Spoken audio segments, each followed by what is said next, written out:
Chapter 1444. The university was undoubtedly the safest place. Mr. Bow's current identity wouldn't make anyone suspicious. Especially when he and the little tigers sat on the stairs and waited for Mrs. Bow to pick them up.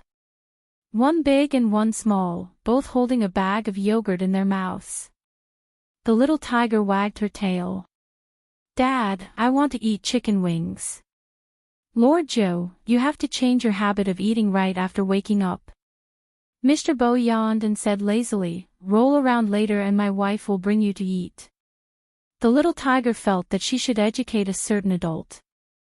"Dad, I'm already 5 years old, not 1. If I roll around and act cute, it's too shameless. What do you think I should do?" Mr. Bow's voice was indifferent. "Mrs. Bow said that she doesn't want you to eat junk food." The little tiger thought about it seriously. "Then, I'll roll around." "Roll a few more times." "I want to eat too." Mr. Bow smiled. He reached out and pulled his collar. There was a different kind of mischievous look on his face. The little tiger nodded her head and gave him an "okay" gesture. One big and one small, they maintained their previous sitting posture. The two faces were very eye-catching. Many university students looked over. They were extremely cute. Mr. Bow was quite famous in the university. This wasn't the first time he brought Bojo to wait for Mrs. Bow. But every time, the foreigners would feel a strong impact. They wanted to give birth to a Xiaonao too. Mrs. Bow was wearing a professional suit and high heels. The moment she walked into the university, she saw this scene. The two of them were drinking yogurt again. Was the food in the university so bad? Mrs. Bow couldn't help but smile. She walked over. Little Tiger Bow was the first to see Mrs. Bow. Her round tiger eyes lit up instantly. She pounced towards Mrs. Bow. "Mom. Are you good today?" Mrs. Bow looked at her attire and rolled up her daughter's sleeves. Little Tiger Bow reported seriously, "I'm very good. Dad has been sleeping." "Hey." Mr. Bow smiled lazily. He freed one hand and knocked the book on Little Tiger Bow's head. Then he leaned forward and placed his head on Mrs. Bow's shoulder. "I didn't sleep on purpose. I wrote too many documents and felt dizzy." It was rare to see Mrs. Bow with such an aura. When she appeared, many people looked in her direction. Successful people and students who were still in school had different auras to begin with.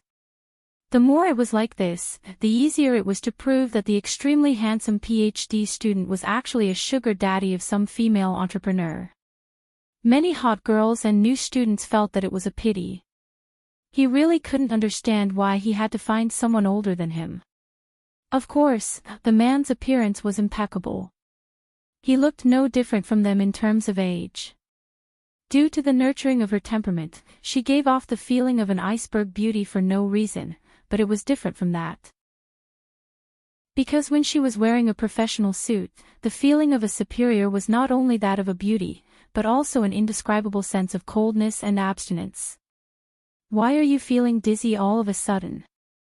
As Mrs. Bow spoke, she stretched out her hand and rubbed a certain adult's head. Little Tiger Bow completely understood her father's tricks. When it came to fighting for favor with her, her father always spared no effort. Anyway, he wasn't too afraid that people in school would say that he was a sugar daddy. From a certain point of view, Mr. Bow was indeed like a little puppy. However, when the people beside him saw his actions just now, they all asked themselves if this was the evil senior they knew. They didn't feel like it. Mr. Bow didn't care about other people's opinions. Recently, Mrs. Bow had been too cold to him. He had to find some sense of existence. Little Tiger Bow didn't forget what happened just now. She wagged her tail and blinked her tiger eyes slightly. "Dad said that he wanted to eat chicken wings just now. His dizziness should be because he is hungry." Mr. Bow glanced over and raised his eyebrows. His Lord Joe and that fellow from the Chin family were so good that they knew how to use others as a shield. Chicken wings. Mrs. Bow seemed to be helpless between the two of them. She sighed slightly. Just one meal. After that, I will go to the airport. Both of you eat some vegetables tonight. You can't eat meat all the time. Mr. Bow hugged her waist and planted a kiss on her lips. Don't worry, I will take good care of Lord Joe. Mrs. Bow didn't expect such a sudden action from him. The people around them were looking at them. Was he no longer resisting letting others know what their relationship was? Or was he too young and always did things according to his mood? Mrs. Bow could more or less understand this from him. She tried not to talk about their relationship in public. It wasn't because he said anything, but she could feel it. After all, he didn't even introduce his tutor and some people he knew from school. Mrs. Bow understood him on this point.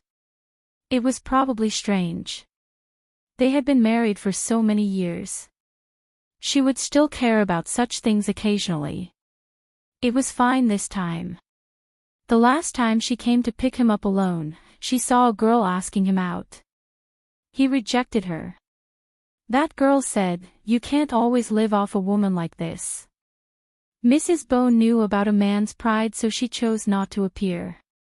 But when she thought about it carefully, the situation at home. He got his degree by himself. The clothes he was wearing were indeed bought by her, but he didn't show any signs of liking or disliking them. Even his tomahawk was his own. He shouldn't have any negative feelings in this aspect. But the people around her said that she was born strong. Big boys like him usually liked cute and lively girls or little fairies. They liked to attach themselves to people and were romantic and innocent. Mrs. Bow didn't ask him about this aspect. After all, when this person looked at her, he was really clingy. She always forgot that they weren't suitable for each other. At the start, little Tiger Bow was still in Mrs. Bow's arms. Unknowingly, Mr. Bow carried her over and placed her on his neck. Little Tiger Bow grabbed her father's unruly hair and wagged her tail behind her. She didn't want to act cute. But when they saw such a handsome man with a little tiger on his head, people would look at him. Boss Lou. Mrs. Bow's surname was Lou. She followed chauffeur all year round. This time, when she saw her boss come out, she walked over and was about to open the car door. But Mrs. Bow stopped him. "We will eat nearby. Old one, you should go and eat something too." "Okay, Boss Lou." With that, Old one glanced in Mr. Bow's direction and greeted him respectfully. "Sir." Although he didn't understand why Boss Lou chose such a person, since Boss Lou had agreed to it, as a driver, he wouldn't say much. Miss Joe was as lovable as ever. Old one smiled as he looked at the little tiger. This was probably the most unusual and happiest family he had ever met. However, Boss Lou was usually too busy. As for Mr. Bow, there was something that was hard to explain. He liked to stick to Boss Lou too much, but he wasn't like an ordinary gigolo. He couldn't explain it. He just hoped that Mr. Bow wouldn't let Boss Lou down. It was always a happy thing to have chicken wings. There were cola, fries, and hamburgers on the table. Mrs. Bow was rolling up her daughter's sleeves. When she looked up, there was a hamburger in front of her. After seeing her take a bite, the person smiled. This smile didn't matter. The people eating here were all university students. Many of them looked straight at him. However, in the next second, he didn't know what happened. The person's fingers paused for a moment. He raised his gaze slightly and looked out of the window. The color of his eyes darkened. The sound of the police car rushing past rang in her ears. This wasn't the most important thing. Instead, it was a few people dressed in black under the tree. They seemed to be asking something. "What's wrong?" Mrs. Bow followed his gaze but didn't see anything. Mr. Bow took a bite of the hamburger. Nothing. I have classes in the afternoon. I probably can't send you off. Mrs. Bo paused. Then, she smiled and said, I know. Eat more. He probably had some concerns. This time, there were more people who saw them. The meal was finished very quickly. When Mrs. Bo was around, Mr. Bo was still lazy. He waited until she left. After she left, he made a call. Come over and bring Joe back. Yes, boss. On the other end of the line was a very magnetic British voice. Little Tiger Bo had heard it before, but this time, it was a little different. It seemed a little deep. After around 5 minutes, a black Lamborghini appeared in front of the school gate. A black Lamborghini appeared in front of the school gate. A man got out of the car with something that looked like a suitcase in his hand. But a normal suitcase wouldn't be carried by hand. In addition, the person was wearing a black tuxedo and white gloves. He looked like a noble deacon in the movies. Even though he was already middle-aged, it was rare for a middle-aged person to wear a formal suit so handsomely. But this person was able to express his mature gentlemanly aura to the fullest. That wasn't all. He was also carrying a small cake box. When he saw Bojo, he placed his right hand behind his back and smiled lightly. Young lord, I finally see you. At that time, the word young lord was a little unfamiliar to Bojo. But even now, she was very clear about what she wanted to do in the future. He blinked his tiger eyes and looked at the person in front of him. The old butler was so cute that his heart almost melted. This was completely different from his master. His young lord was a little tiger, a very, very cute little tiger. His master was completely different. The dark aura was thicker. It had been like this since he was young. Mr. Bo allowed the two of them to interact. He took the suitcase from the butler's hands. He opened it in the car. At this time, there weren't many people in front of the university. The mystery of the suitcase was that you wouldn't be able to guess that it would open so many layers. Other than a black trench coat, there was also a small notebook and some weapons inside. Mr. Bo changed into the trench coat first. Then, he lifted the suitcase. He wore his glasses and looked very gentle. He didn't look like he was going to do anything. But if people knew what he was taking, they would know what he was going to do next. He was going to get rid of a few bugs. As for little Tiger Bo, she was naturally brought back by the butler. According to Mr. Bo's instructions, it was most reliable to send her to the William family. That was because that family was born to be dramatic. They were so careless that they wouldn't think about what happened. On the other hand, the butler was very polite. He bowed towards little William and said, "Young lord, I'll have to trouble you for a day." Little William's eyes widened. After all, he had only seen such a person in the movies his father filmed. Little Tiger Bo didn't need to trouble others. But similarly, she knew that her father had something to do. Little Tiger Bo was a thoughtful person. When she smelled the different atmosphere this time, she climbed up to the window several times to take a look. It wasn't until much later that his father finally showed up. Mr. Bo was here to bring little Tiger Bo home. In reality, other than that kid from the Chin family, he didn't feel at ease leaving Joe in the hands of anyone else for a day. It wasn't that the others weren't good. To be honest, the others weren't smart enough. For example, right now, little William couldn't tell that Mr. Bo's hand was injured no matter how hard he looked. After all, he was still the same as before. His tie wasn't tied properly and was half slanted to the side. It was obvious that he was living off a woman. Only her lips were a little pale. Only little Tiger Bo could tell that something was wrong with her father. She didn't let him hug her. Instead, she held his hand and walked home. When they were halfway there, Mr. Bo leaned against the tree trunk. His breathing was unstable. Joe, you, little Tiger Bo was still very capable. Even a child would feel uncomfortable seeing such a scene. But he didn't panic at all. He took out his phone from his father's pocket and called Grandpa Butler. From making the call to hanging up the phone and waiting for the butler to arrive, the entire process was completely unlike that of a 5-year-old child. However, her little hands were trembling a little, and the tiger did not even lift its head.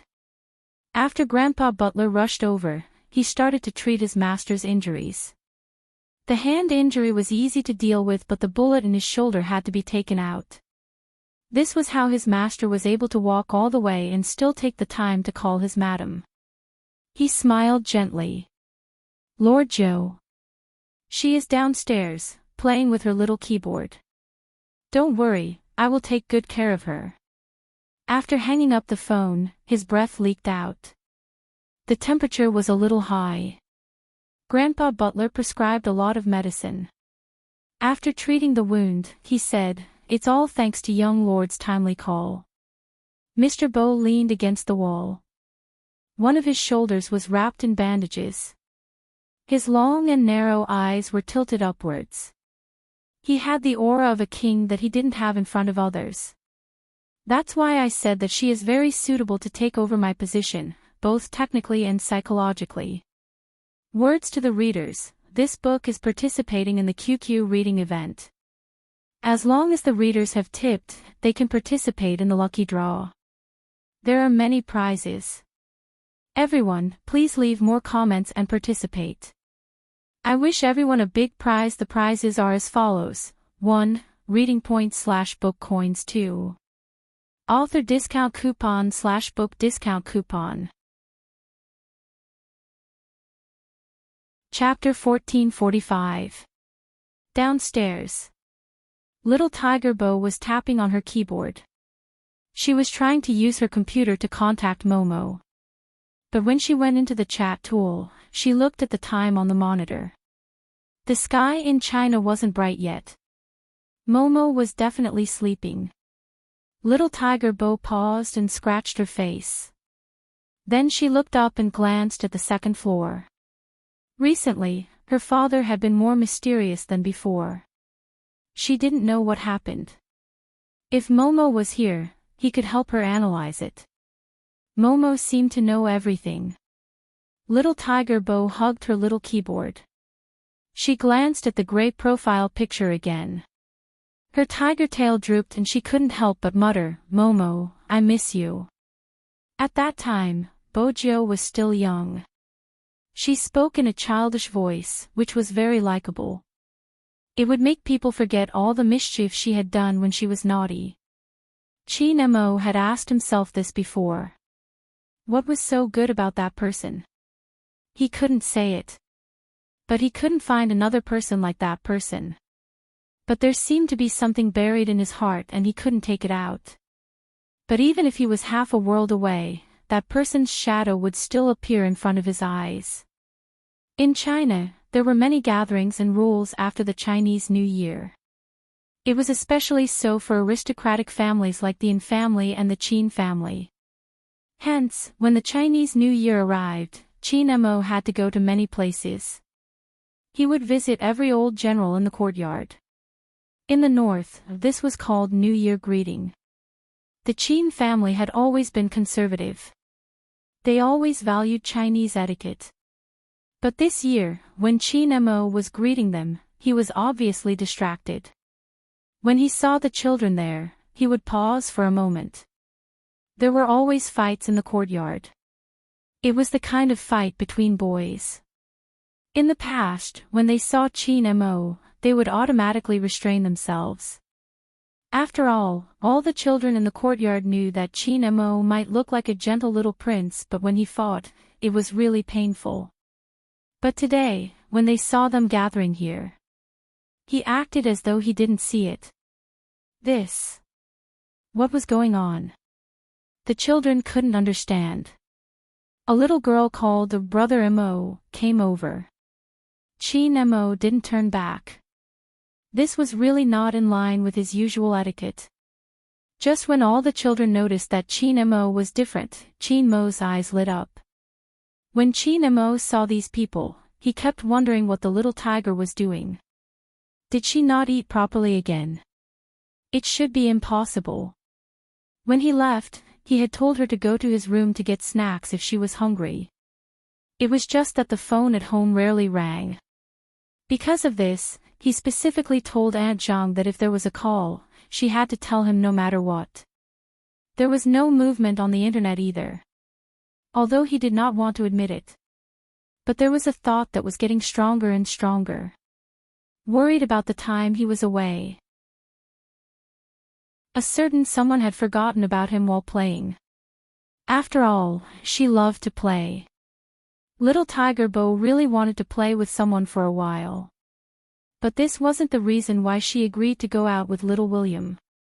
Instead, Little William said that this time, the crew was going to a place where they could ask for an amulet. There were many different kinds of churches that could be found in foreign countries. Hence, when she heard that they were going to pray to Buddha, Little Tiger Bo agreed without hesitation. On this day, Chin Mo boarded the plane early without Grandpa An's company. If they continued to wait, they would only be able to leave after 10 days. Chin Mo couldn't wait that long. It wasn't because of anything else. He just felt that it was time to go back. Jiang City International Airport. When the ticketing officer saw such a young child at the security check, he confirmed again. "Are you boarding the plane alone?" "MMH," Chin Mo replied faintly. He was still holding his little panda suitcase. After all, such a small suitcase didn't need to be checked in. Probably because of Chin Mo's aura, the ticketing officer retracted his expression. In reality, Grandpa An had personally sent Chin Mo to the airport. When they alighted, Grandpa An was still saying, "Why are you going back so early? Do you miss Joe?" Chin Mo's little face didn't show any expression. "But it's time to go back." "Oh." Grandpa An studied his grandson's expression and smiled even more happily. "I miss Joe. When you reach there, remember to give me a call. I heard from the nanny that you were quite obsessed with the phone recently." Chin Mo knew that his grandfather was treating him as a joke. He didn't say much. When he was on the plane, he was still thinking that a certain little tiger would probably like the things he brought over this time.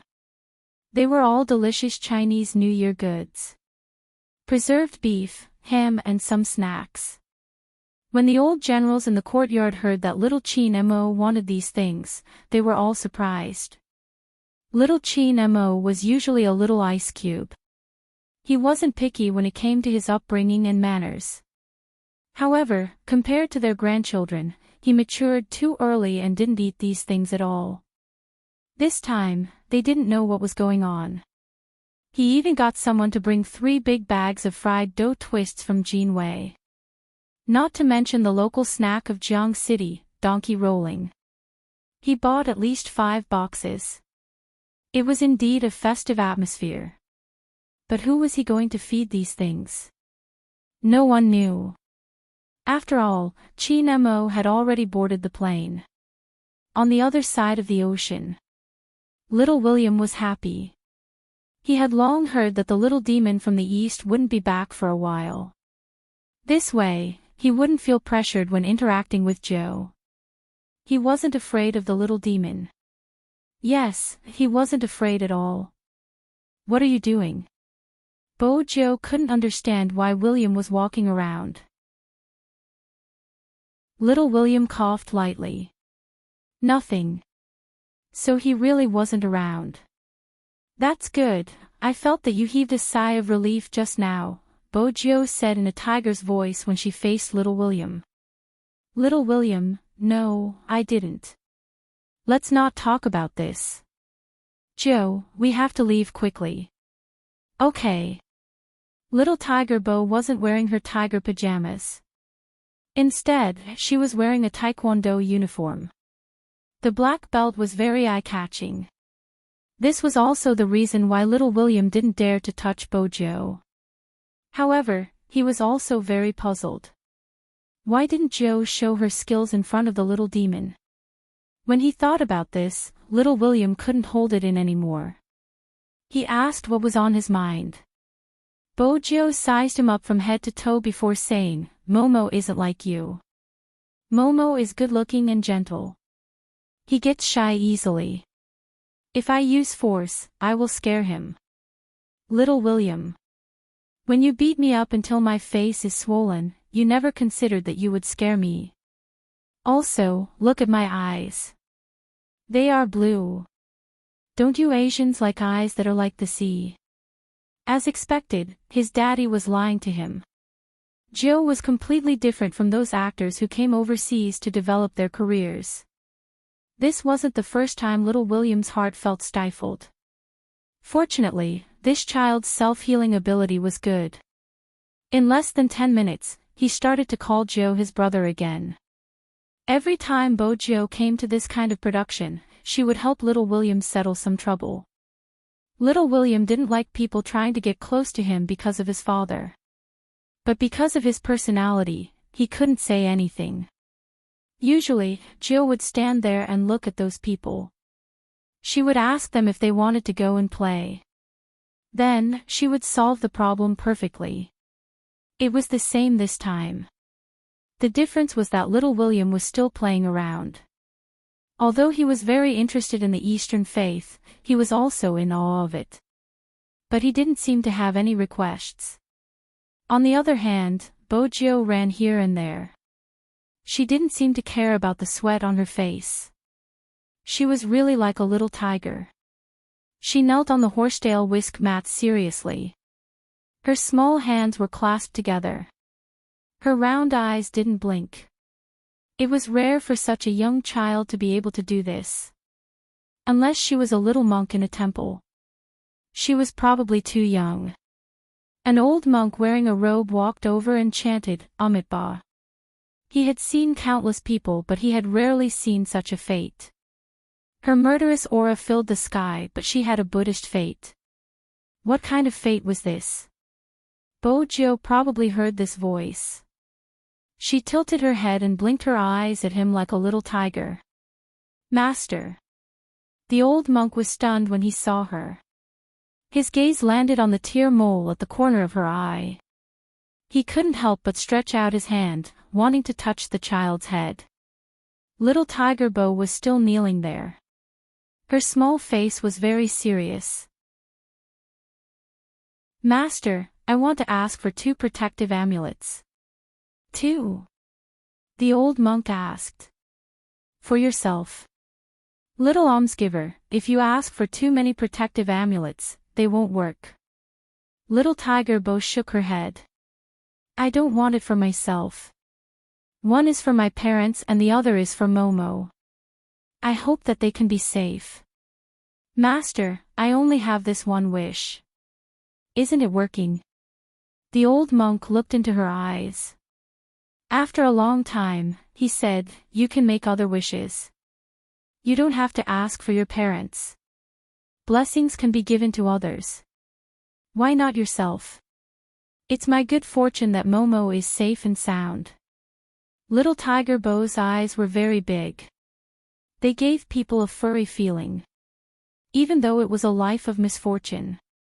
"It's my fortune that Momo is safe and sound." The old monk was shocked. "In that case, I will give 2 protective amulets to little almsgiver. If little almsgiver regrets it, you don't have to give one of the protective amulets."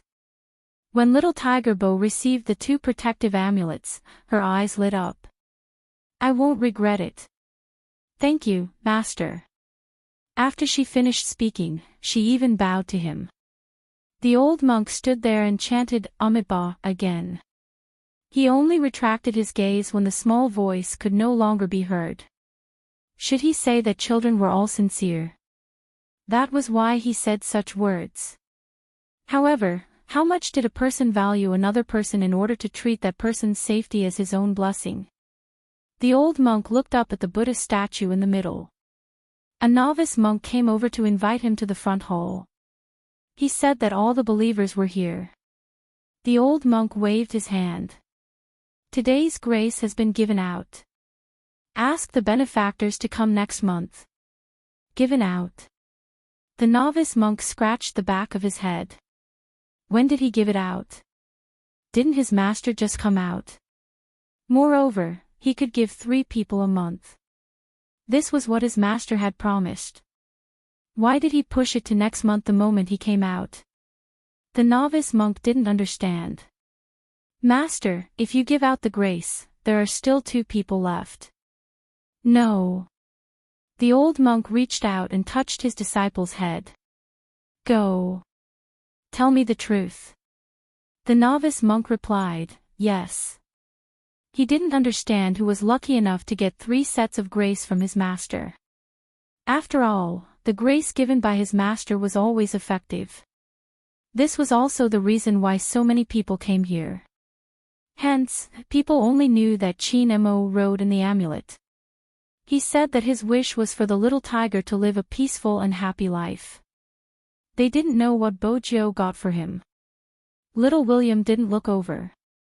He felt that this place was mysterious. There were some places that he couldn't get out of.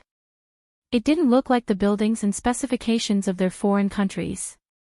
Fortunately, Grandfather Butler was here. It was strange. In the past, Joe never needed to bring anyone along when they went out. Why was this Grandpa Butler following him and Joe wherever they went this time?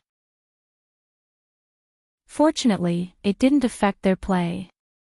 Little William was curious about what Bojo asked for.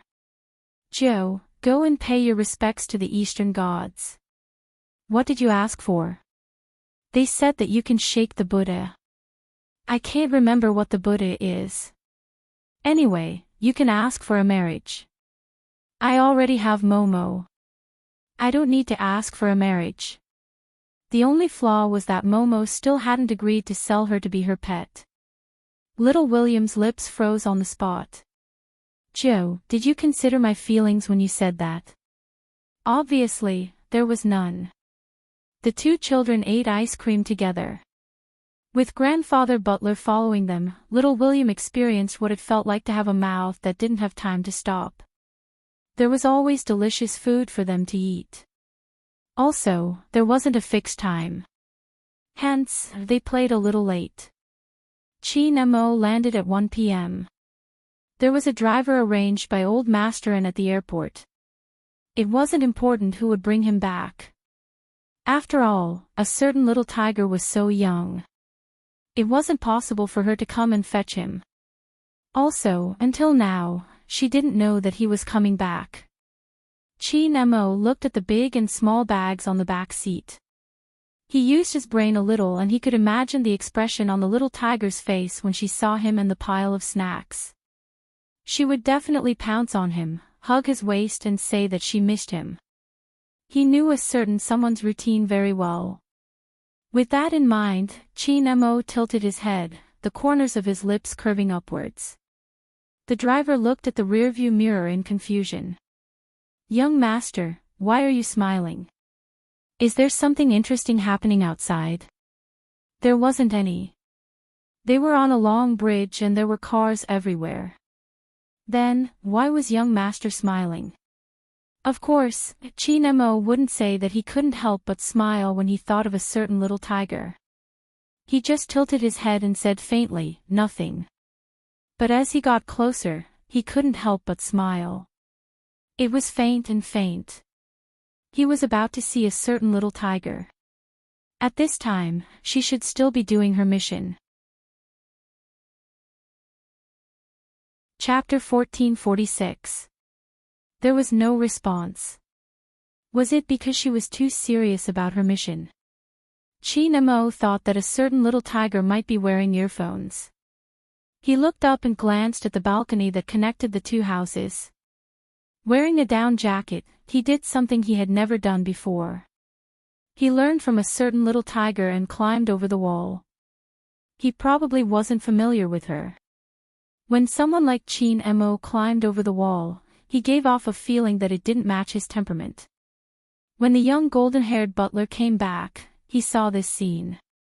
At first, when he saw the small figure, he thought that Miss Jo was being naughty again. He said anxiously in English, "Oh no, Miss Jo, young master will be back soon. If you do this, young master will be back soon." When the golden-haired butler saw the cold little face, even the hair on his head was shocked. How was this possible? Everyone knew that their young master was a model when it came to etiquette. How could he climb the wall? "Why are you shouting?" Chi Nemo lowered his gaze and glanced at him. His voice was indifferent. The golden-haired butler stood there in a suit. "No, nothing." He really wanted Miss Jo to see how his young master looked when he climbed the wall. He really wanted to laugh. Chi Nemo ignored him. After standing on the balcony, he walked towards the floor-to-ceiling window. Through the floor-to-ceiling window, he could clearly see that there was no one inside. Uncle Bo and the others weren't here. Even a certain little tiger wasn't here.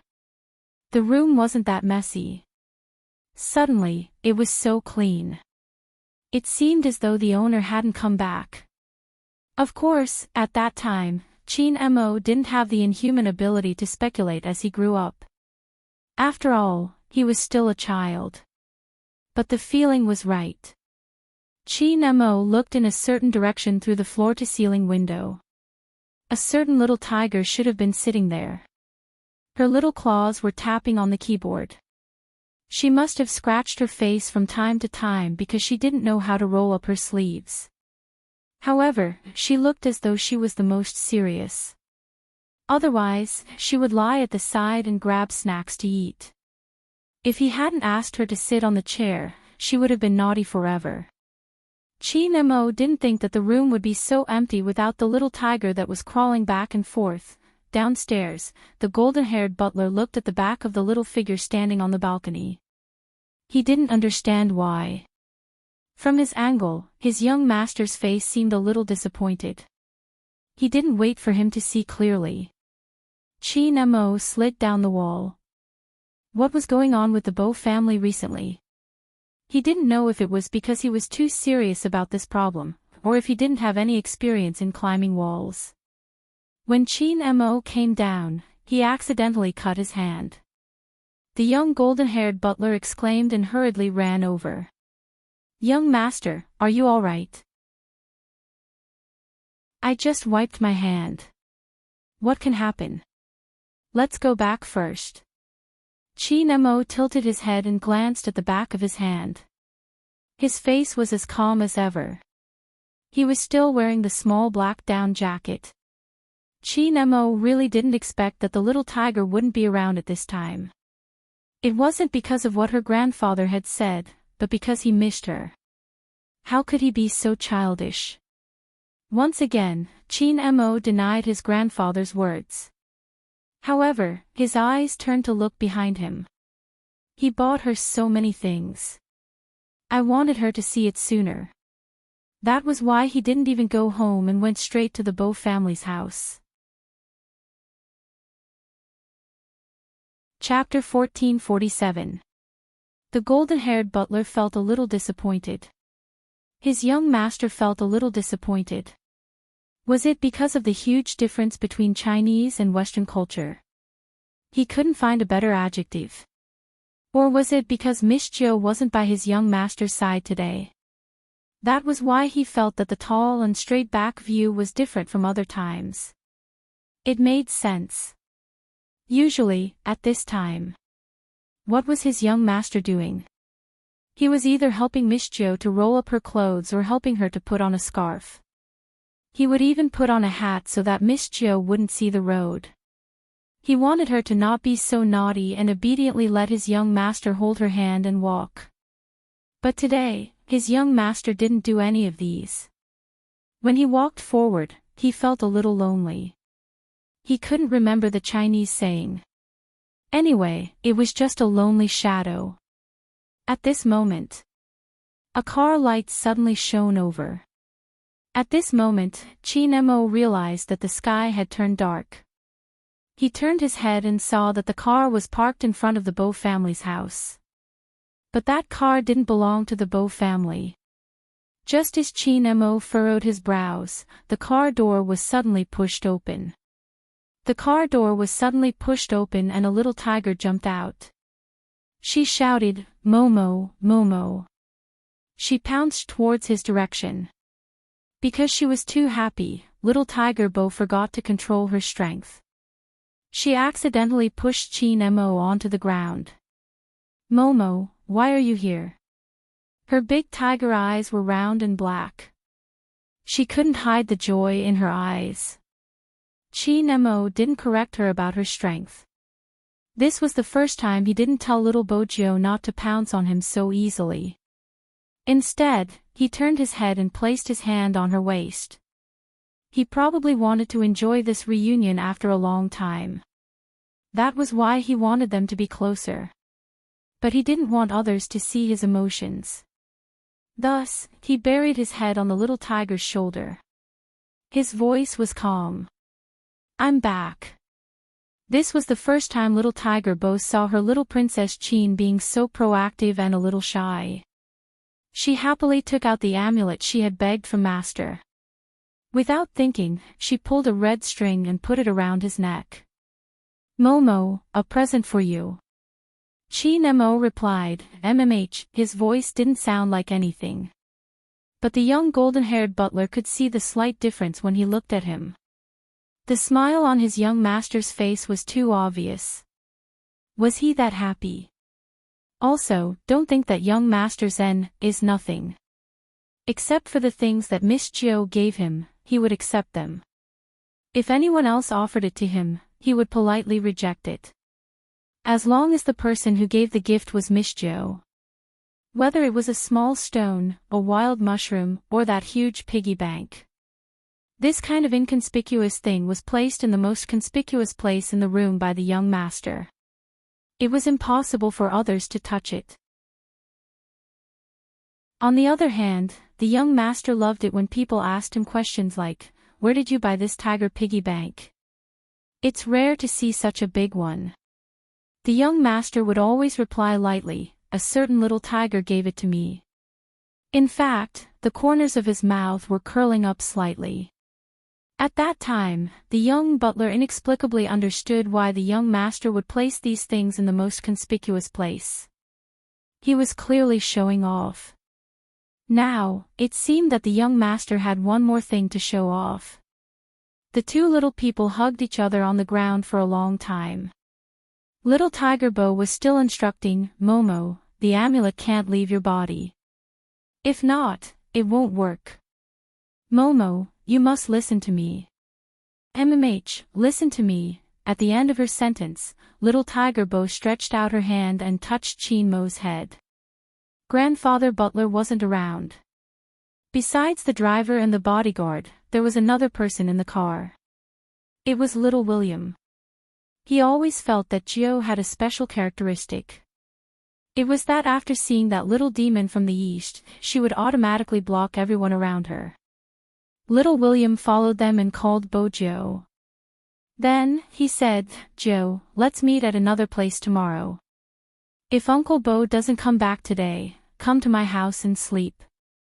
Grandfather Butler said not to stay at home alone. Little Tiger Bo didn't feel anything when she heard this. This was the sentence that little William said the most these 2 days. When had little Tiger Bo ever listened to him? But the moment Chin Mo saw little William, the color of his eyes darkened. A certain little tiger alighted from William's family car.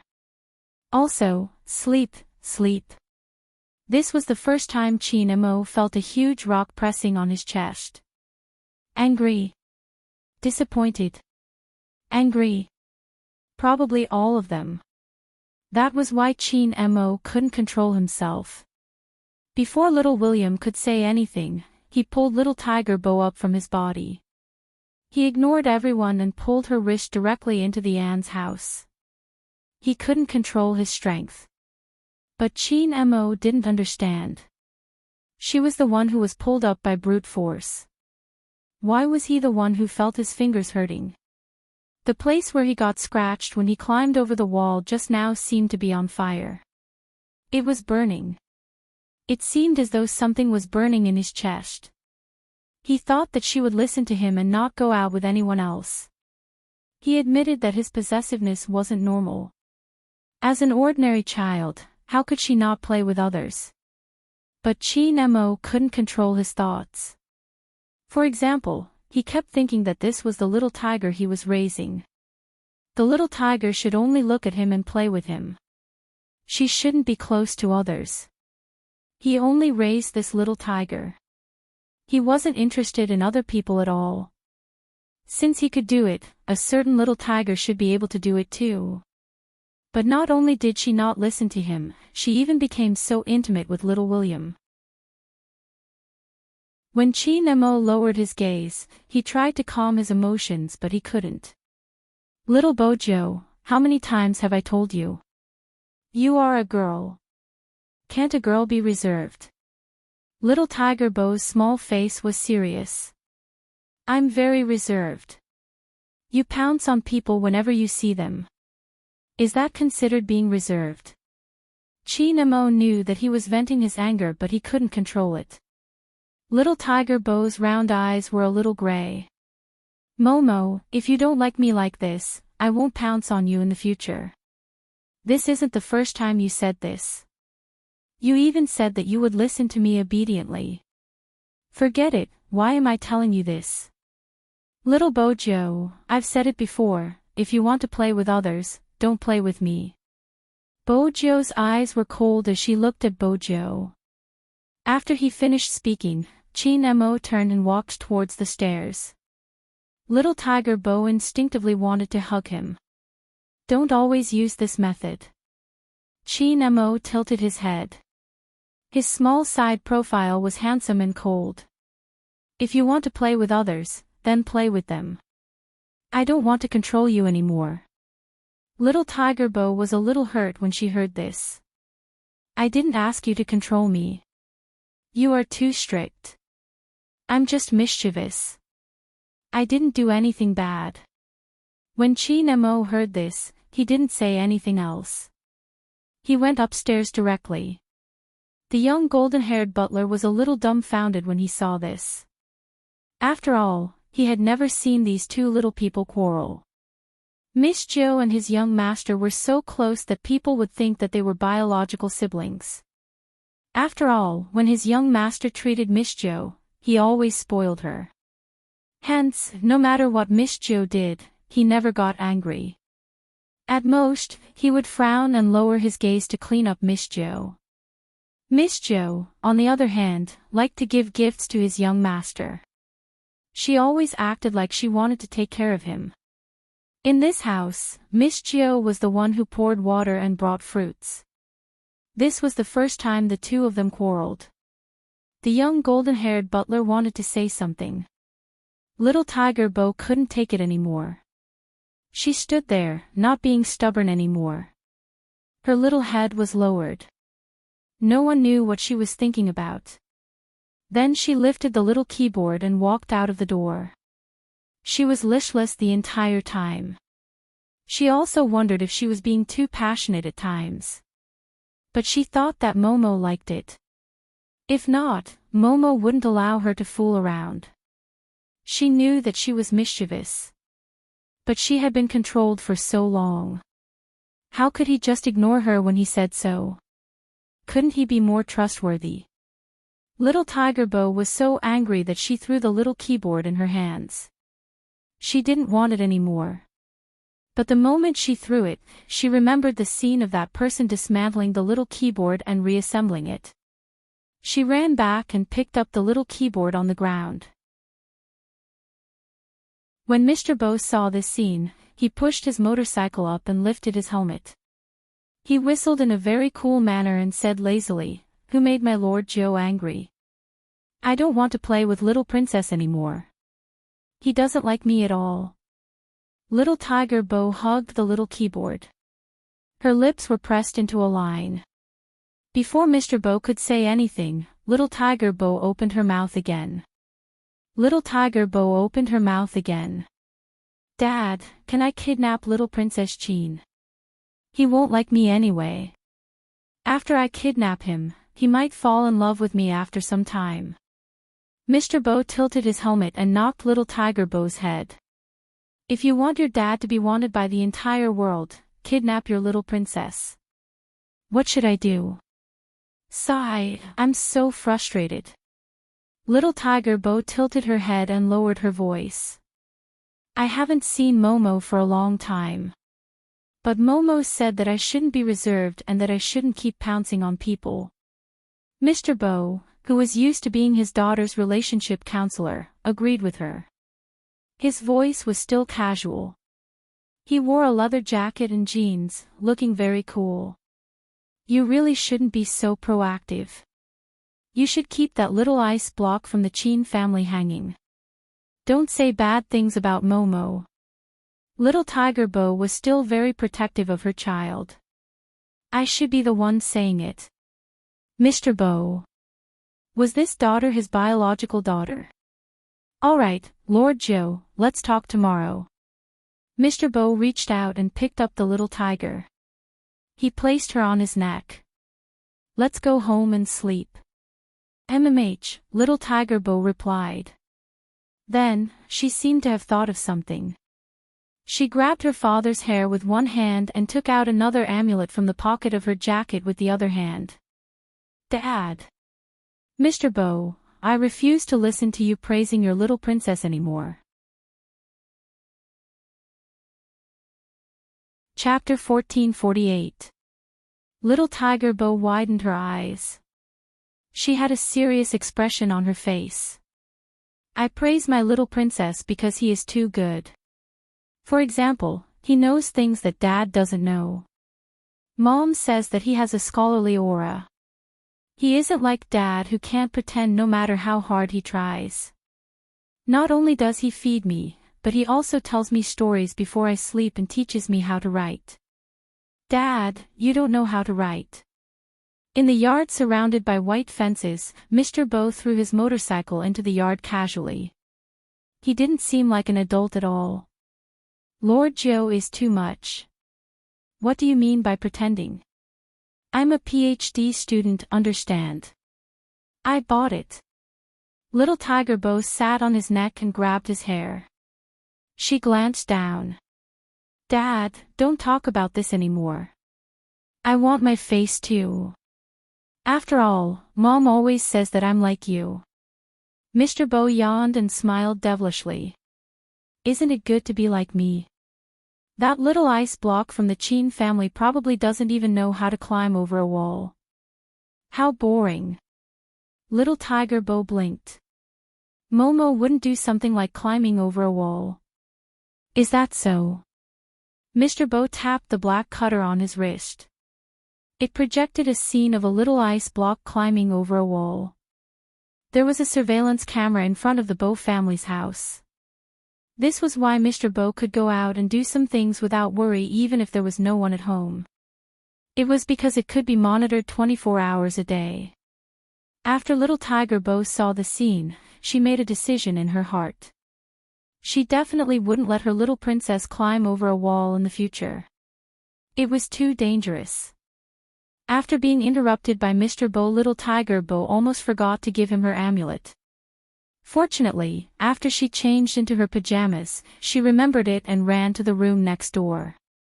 Mr. Bo was lying on the sofa. Little Tiger Bo knew that this was her dad's habit. When her mom wasn't around, he liked to sleep like this. He was like a cheetah that was ready to wake up any time. Dad, this is for you and Mom.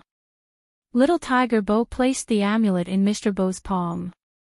Mr. Bo raised his eyebrows and wore it.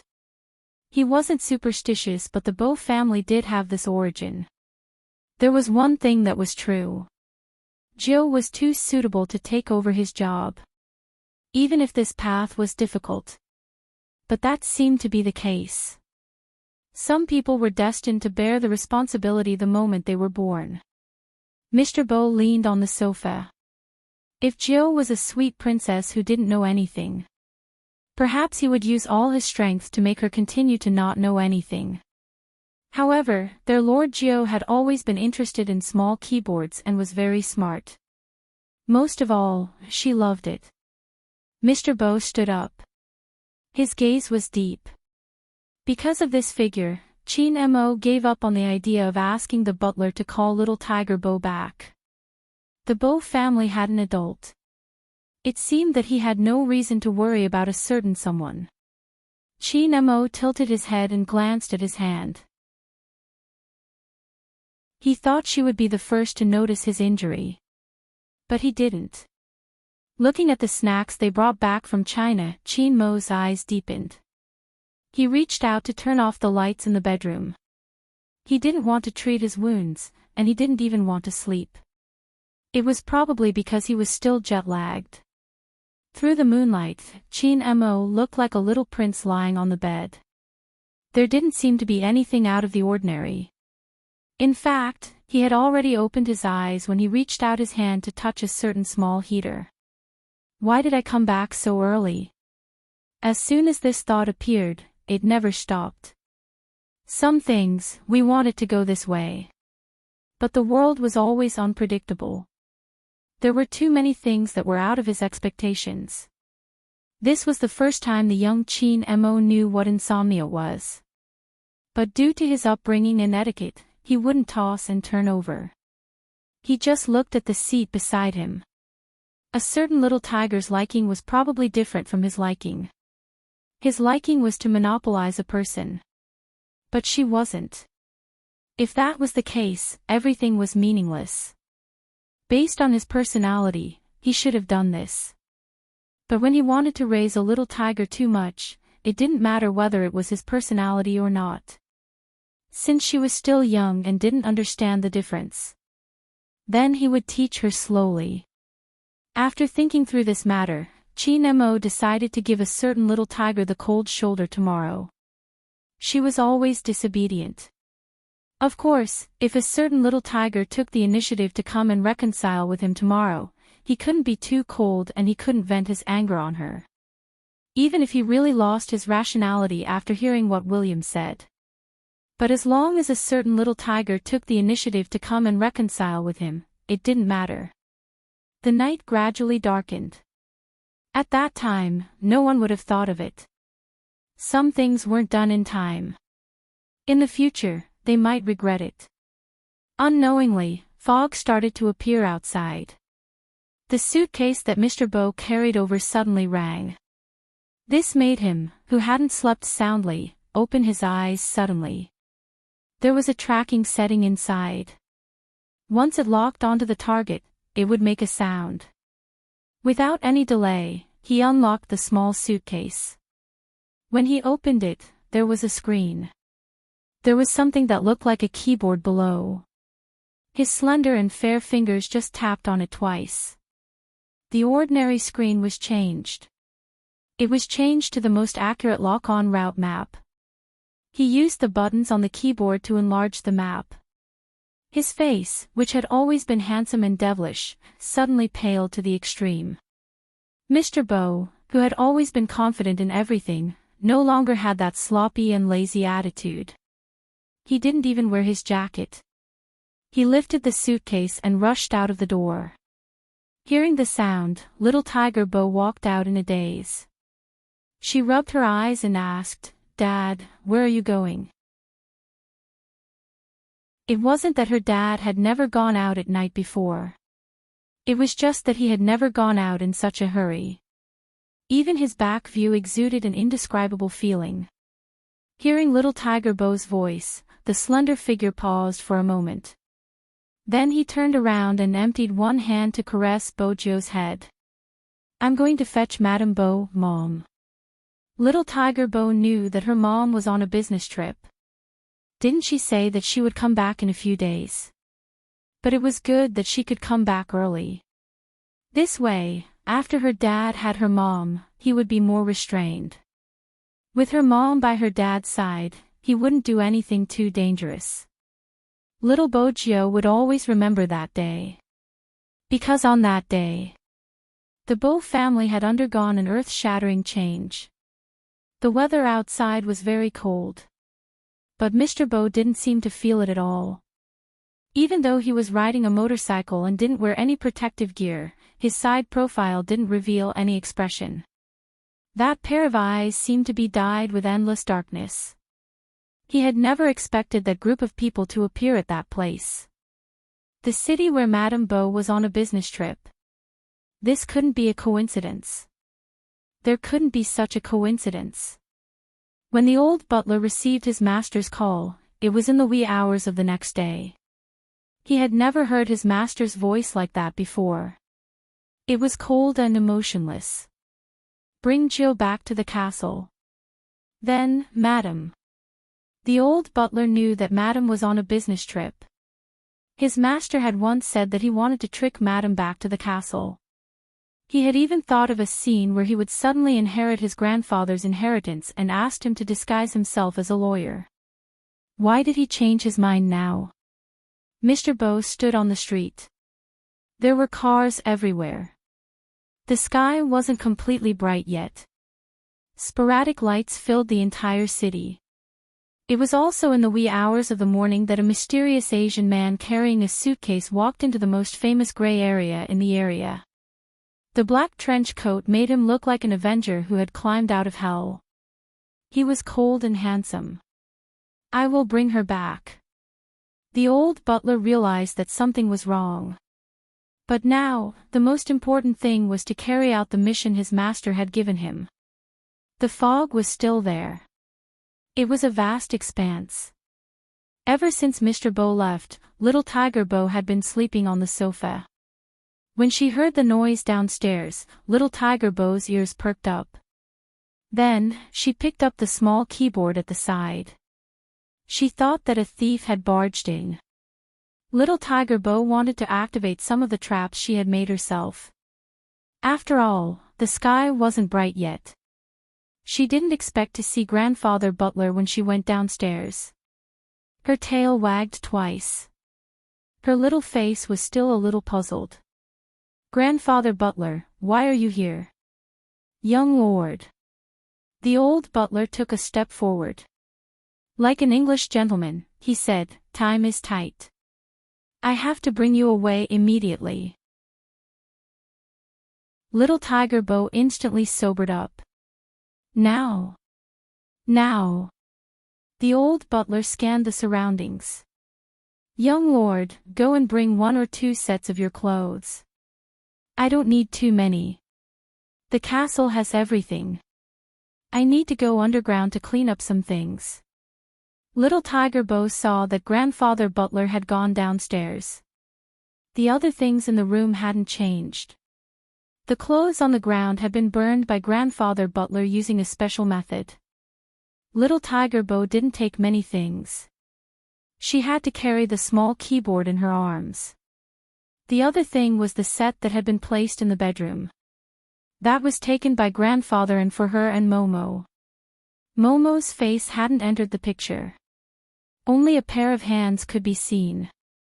But little Tiger Beau still treated it as a treasure. She carried it in her arms and glanced towards the In family's house. She wanted to wait until daybreak before leaving. That way, she would be able to tell Momo where she had gone. The old butler saw through his young lord's thoughts. He softened his voice. Young lord, it isn't suitable for anyone to know where we are going this time. After we settle down, Master will help you contact the In family. Little Tiger Beau wagged her tail. She thought for a moment and raised her head. Grandfather Butler, do you have a pen and paper? The old butler would inevitably be soft-hearted towards his young lord. He knew what she wanted to do and didn't stop her. He watched as his young lord laid there and wrote inexpertly. The letter was written in both Chinese and English. The writing wasn't very good. Those who didn't know her wouldn't understand what she was trying to express. After all, little Tiger Beau didn't know how to write Chinese. She used drawing to replace it. The old butler only saw one sentence. I won't be mischievous in the future. Momo, don't be angry. I have to work hard to earn money now. In the future, I will be able to buy you. The letter that was written was placed into the mailbox along with a thumb drive. In the foggy morning, a little tiger stood in front of the mailbox. Her ears drooped and she glanced towards the direction of the room. "Grandfather Butler, do you think my little princess will reply to my letter?" "Definitely. Their young lord was so cute. Who could bear not to reply to her letter?" Little Tiger Beau was still a little reluctant. After she got into the car, she leaned her head against the window and kept looking back. She had thought about it countless times. If only she hadn't quarreled with her little princess that time. After the quarrel, she didn't see him again the next day. She didn't even have a chance to apologize. That was probably the most regretful thing. She wanted to hug that person again. Even after they reached the ancient castle, she had dreamed of him carrying her on a chair and brushing her teeth for her. He was afraid that she would have a toothache, so he controlled the amount of sweets she ate. When she lost her teeth, he would snap his fingers at the toothless little tiger when he smiled. He didn't think that she was ugly either. He even gave her something to grind her teeth with. All of this seemed to vanish into thin air after daybreak. Because it was also 9:00 in the morning that day. Little Tiger Beau saw Mr. Beau, who had returned to the ancient castle. However, there was only her father. She didn't see her mother. Her father, who said that he wanted to bring her mother back, was alone. At that time, little Tiger Beau was still in a daze. She thought that her mother was busy as usual and didn't come back with her father. Mr. Beau's hands were dripping with blood. His long legs were supporting the motorcycle. His black trench coat was fluttering in the wind. When he took off his helmet, he gave off an indescribable feeling of darkness and fatigue. The old butler's worry was obvious. When he looked at Mr. Beau again, the light in his eyes was different from usual. Little Tiger Beau hugged her little keyboard and called out, "Dad." Mr. Beau seemed to have regained a trace of rationality. His face was stained with blood. His slender figure knelt on one knee and placed his head on little Tiger Beau's shoulder. His voice was a little hoarse. "Lord Joe, I'm sorry. This time, I'm afraid I have to go against my words." What did he mean by going against his words? Little Tiger Beau didn't understand why she was crying. It was probably because she felt her father trembling slightly. It was so unfamiliar. Little Tiger Beau didn't ask where her mother went. She didn't dare to ask. She was a little afraid. No, it wasn't a little. She was too afraid. She hugged the little keyboard in her arms and allowed her father to lead her to a place. She saw many people. She also saw her father's cold smile. Send them to where they should go. It was a kind of hatred. A hatred that couldn't be erased. It was also at that time that little Tiger Beau understood a principle. At the same time, she hated this kind of person the most. Don't always stand on the moral high ground and ask people to forgive you. If you weren't the person in question and didn't understand what the person in question had gone through, then shut up. When did the person who broke a bad person's family and stole other people's things become reasonable? She would never forgive the person who took her things. Some people harmed others to pretend to be pitiful or to criticize others. Did you think they would feel that they were in the wrong? No. They were just afraid that their image would be damaged. Or, they would show a smug expression and talk about what they had done. The heavenly axiom should be a cycle of retribution. The heavenly axiom wouldn't carry out this retribution on her behalf. Chapter 1449. At that time, Chin Mo, who was sitting at the dining table, didn't know what his little tiger was going through. But when he looked up at the clock on the wall for the third time, he didn't touch the pork and century egg porridge in front of him. The young golden-haired butler was anxious. After all, Chairman An had asked him to take good care of his young master these 2 days. Besides the chef, he was the only one here. How could his young master not eat? The golden-haired butler probably knew why his young master didn't have a good appetite. He suggested in English, "Why don't we go to Miss Jo's house? After all, Mr. Bo doesn't have the habit of cooking breakfast." Chi Nemo tilted his head and glanced at the golden-haired butler, his voice faint. "Do those things have anything to do with me?" The golden-haired butler choked and didn't know what to say. He thought this was the end of this matter. After a while, Chi Nemo stood up. On the other side, Chi Nemo stood up, seeming a little indifferent. "Bring the snacks I brought from China and today's century egg and lean meat congee over." The young butler wanted to say, "Didn't you say that those things had nothing to do with you? In the end, you still asked me to send the food." Chi Nemo thought about it. No matter how naughty the little tiger was, he couldn't let her starve. That was how raising a child was. He sent the butler to send the food while he sat in the living room. He took a book but couldn't read it. When the butler came back, Chi Nemo looked up. "What did she say?"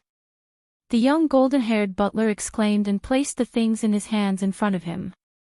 Chi Nemo's gaze landed on it. It was the things he had given him previously, untouched. His brows slowly furrowed. The butler watched as his young master's handsome face turned colder and colder. He hurriedly said, "It's not that Miss Jo didn't accept it, there's no one in the Bo family." "No one? So early?" Chi Nemo replied, "Got it." His gaze landed on those things again.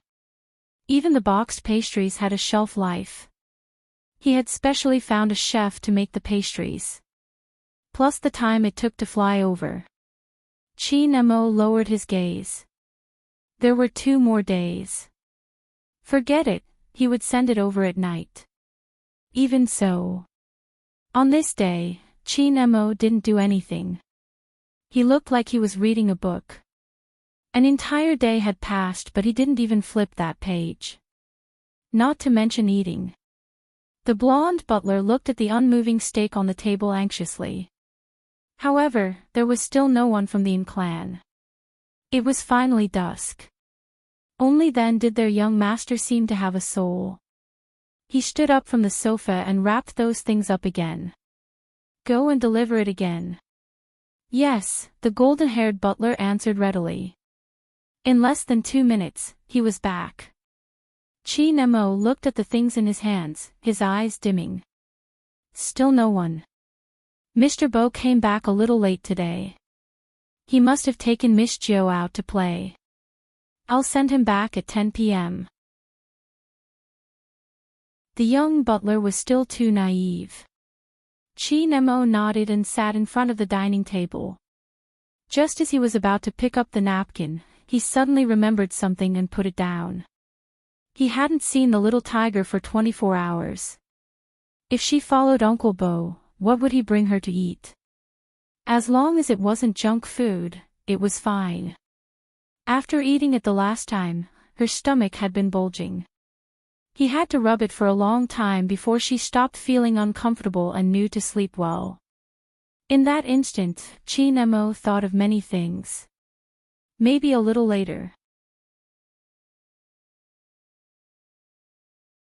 Chapter 1450. The clock in the living room swung from 6 to 10. The fog outside was so thick that he couldn't see the figure walking towards him. Night had already filled the sky. This was the 3rd time the young butler shook his head at Chi Nemo. "There's still no one." Chi Nemo didn't speak. But the butler could see that his young master's disappointment was too obvious this time. If Chi Nemo couldn't sleep yesterday, he couldn't sleep. But today, the feeling was even deeper. At 2 in the morning, he didn't tell anyone. He got up, put on his long black down jacket and walked in the direction of the Bo family's house. His back was small but it was tall and straight. He pressed the doorbell but there was still no one. Did she not come back today? Chi Nemo thought. He reached out and started to climb the wall again. He had learned all her bad habits. Chi Nemo stood on the balcony and looked into the house through the floor-to-ceiling window. It didn't look like anyone was there. He reached out and pushed but it didn't open. There was one thing he couldn't compare to a certain little tiger. No matter what kind of lock it was, it could be opened with her hands. He didn't get anything. Chi Nemo could only go back the way he came. He hadn't seen that person for 32 hours. Even if he wasn't willing to admit it. He flew all the way from the country just so that he could see a certain little tiger earlier. Chi Nemo lowered his eyes, telling himself to wait a little longer. He was the one raising the child. She wasn't the one raising him. When she came back tomorrow, he would come to the Bow family's house to make up with her. After all, according to a certain person's level of stupidity, she might not understand why he was angry. This was Chi Nemo's thought that night. The next day, early in the morning, he asked someone to make a basket of soup dumplings and prepared to bring the things over. Seeing his young master like this, the young butler couldn't bear to say that there was no one at the Bow family's house. He watched as the smile on that handsome little face gradually disappeared. His young master stood in front of the Bow family's house, carrying things in his hands. The way he pressed the corners of his mouth made people think of the word lonely. Fortunately, his young master didn't stand there for long. Instead, he turned around and walked in another direction. The young butler was shocked by this sudden change and hurriedly followed. "Young master, where are you going?" His young master's route was very clear every day. One was to her house and the other was to the Bow family. Usually, he would take Miss Jo for a walk after dinner. He had never been to any other place. What was going on this time? Chi Nemo didn't speak. He was wearing a black coat, giving off the vibe of a little prince. The butler looked at the little, cold figure and did not dare to ask a second time. Wait a minute. Wasn't this young Master William's house?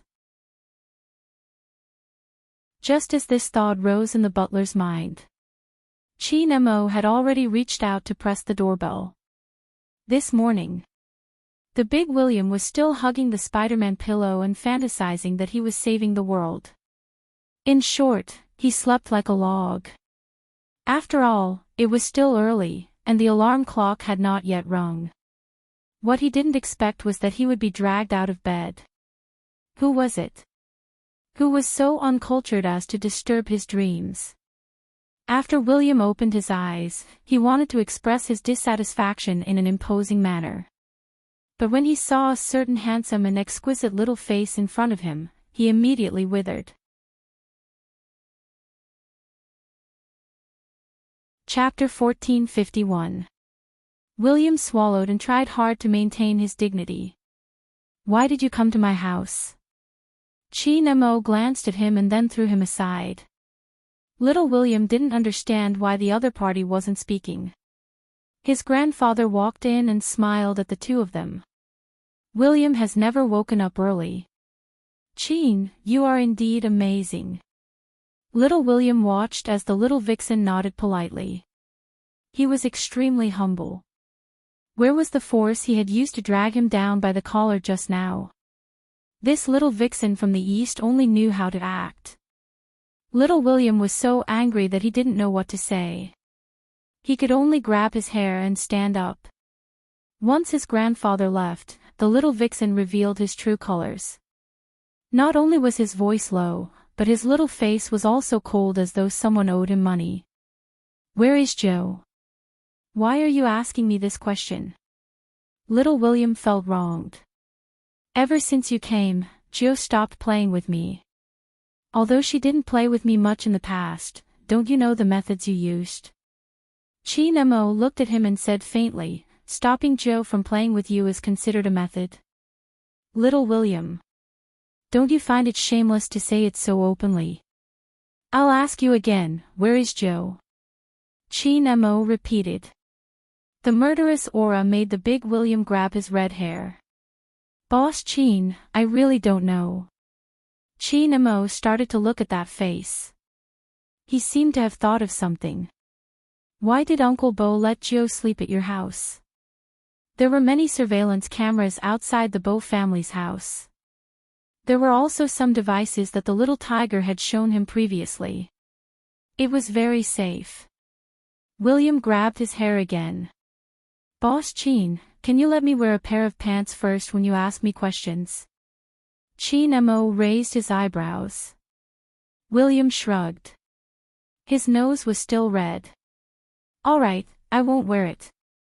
The question is more important. But why do you keep asking me things that even I don't know the reason for? Uncle Bo told my dad that he was busy recently and couldn't take care of Joe. He asked my dad to take care of her. It would be best if he could bring Joe to the filming set often and not always stay in the same place.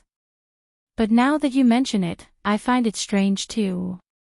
Uncle Bo has been busy in the past, but he has never done such things. When Chin Mo heard this, his hands suddenly slid down. He had a bad feeling about this. That kind of premonition was innate. It's a little strong. There was also an indescribable emptiness. He didn't stay at William's house any longer. He knew that he wouldn't be able to get anything out of them even if he kept asking. On the other hand, little William was confused. What's going on? Why does this little monster look so distracted? The young butler was downstairs and didn't know what was going on. However, as he watched his young master walk down, he felt as if his entire being had been sucked out, and even his little face was a little dazed. Blank. He was not sure if he had used the wrong adjective. Two people returned to settle down. Chin Mo looked at the pile of New Year goods. He is waiting. Wait for that person to come back. He wasn't home yesterday. He would be able to stay at home tonight. There was no need to think so much. The Bo family was here. He's here too. Where else could the little tiger go other than here? He had to wait patiently. Otherwise, if the little tiger couldn't find him when she came back, she would definitely droop her pair of tiger ears and not speak. Chin Mo told himself not to be too impatient and not to think too much. Everything would become better. Chapter 1452. However. No. That night. The lights in the Bo house were still dark. Chin Mo took a box of pastries that had expired and placed it aside. The young blonde butler stood beside him.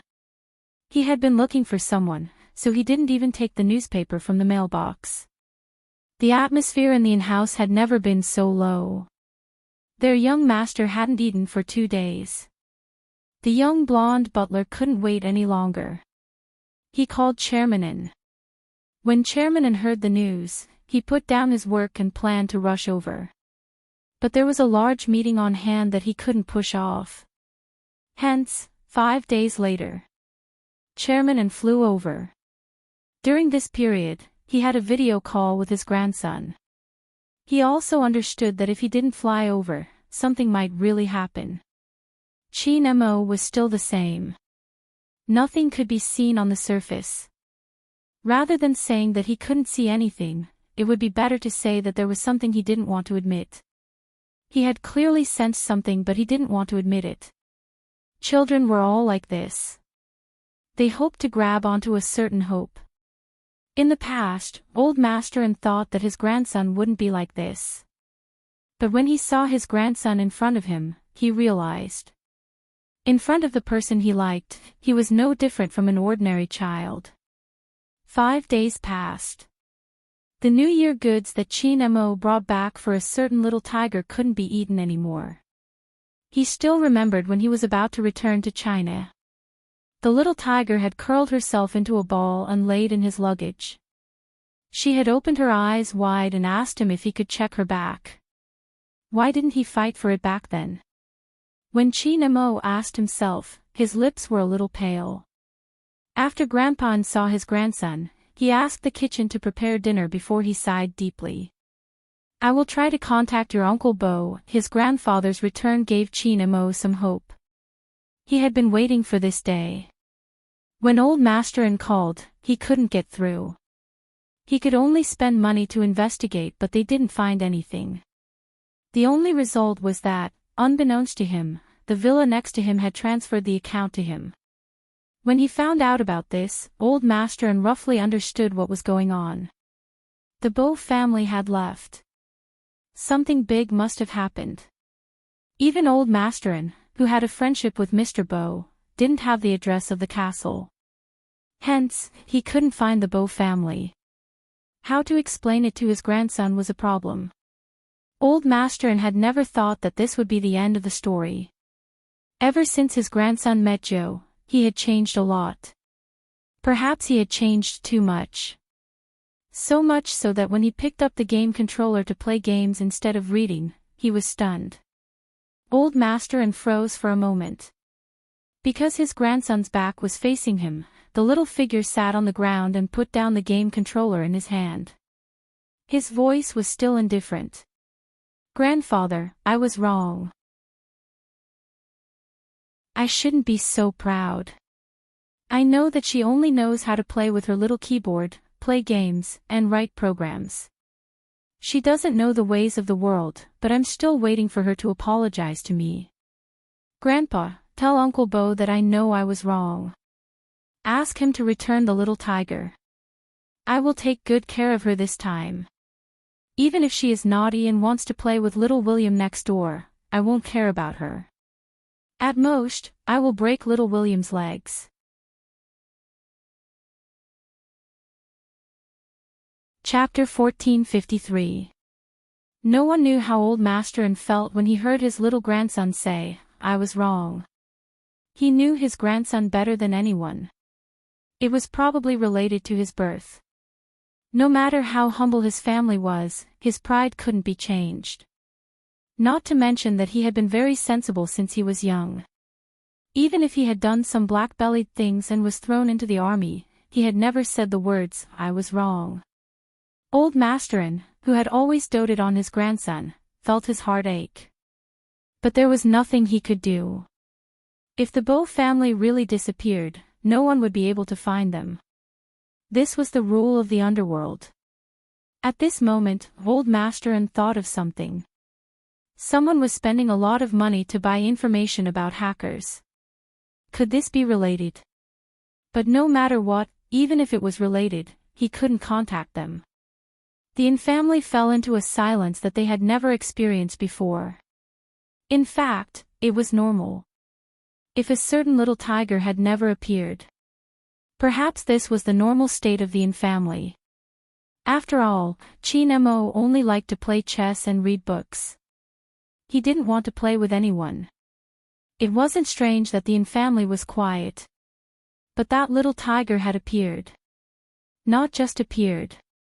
He even bought snacks for her in his drawer. Because that little tiger loved to climb over the wall. There was never a quiet time when she crawled around and her body would get dirty from time to time. He had to wash her hands many times a day. So at Chin Mo's place, he would even prepare 3 sets of little tiger clothes in the closet. Not to mention the small meat pads he bought for her that were afraid of her own hands.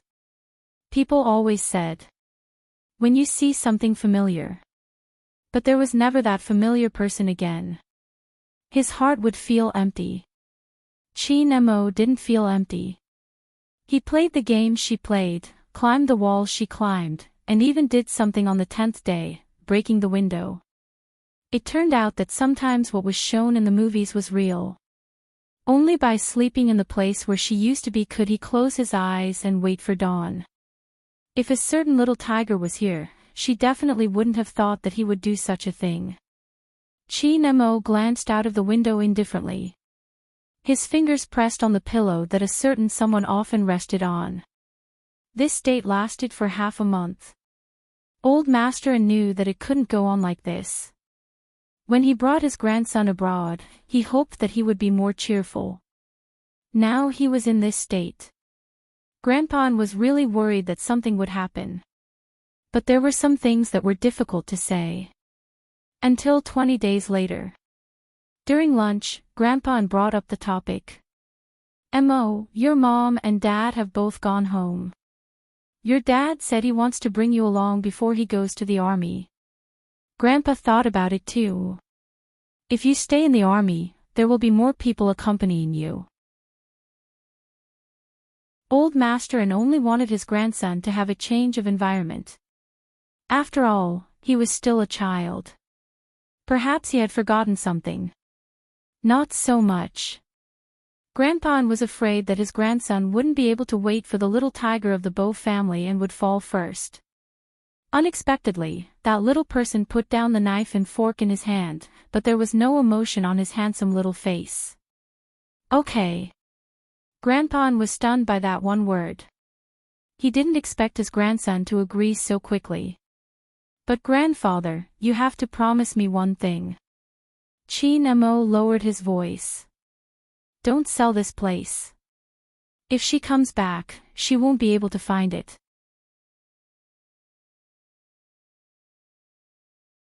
Chapter 1454. Okay. Grandpa An's voice was hoarse when he said this word. He thought that his grandson had thought it through. Until the little figure stood outside the Bow family's courtyard and looked at the window for the entire afternoon. Grandpa then realized that it didn't seem to be the case. Chin Mo held a talisman in his hand and pulled his little panda suitcase with one hand. That abstinent little face was even more indifferent than before. After getting into the car, he said, Grandpa, I want to go to Wutai Mountain after returning to China. Wutai Mountain. Grandpa glanced sideways. After all, his grandson had never been interested in this aspect. Buddhism. Chin Mo replied and looked down at the talisman in his hand. Wutai Mountain. Grandpa had never rejected his grandson's requests. Especially at this moment. Because when his grandson tilted his head and looked at the scenery outside the window, his head was lowered. 3 days later. Wutai Mountain.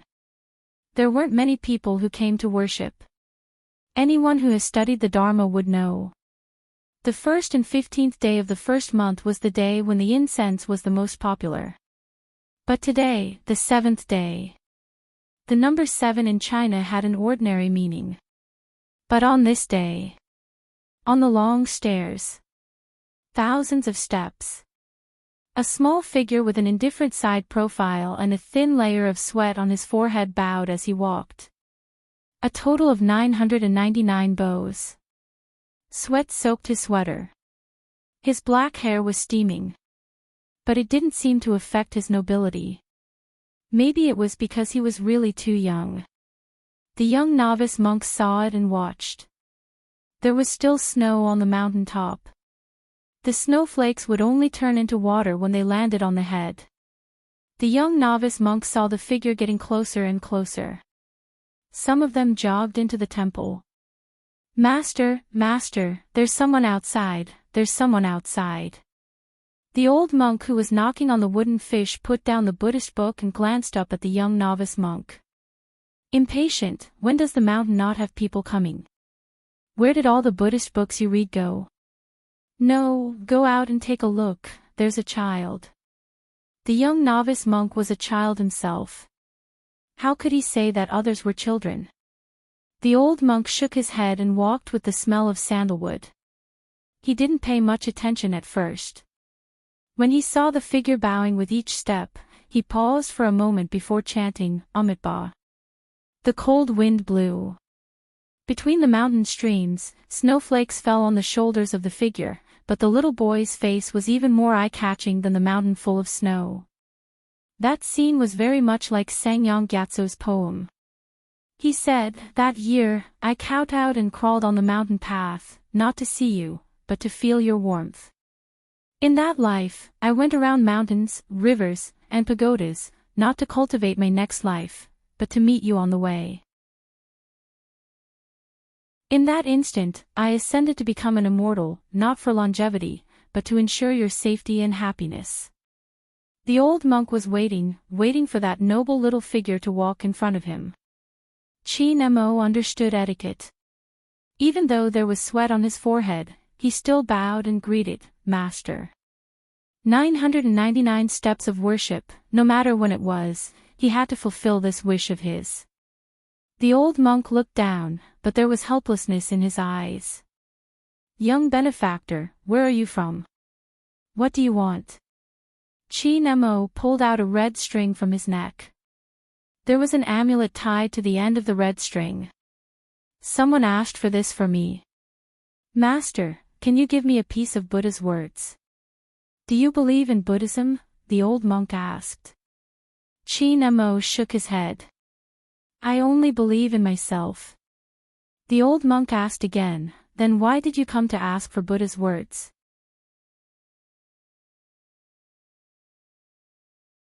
Chapter 1455.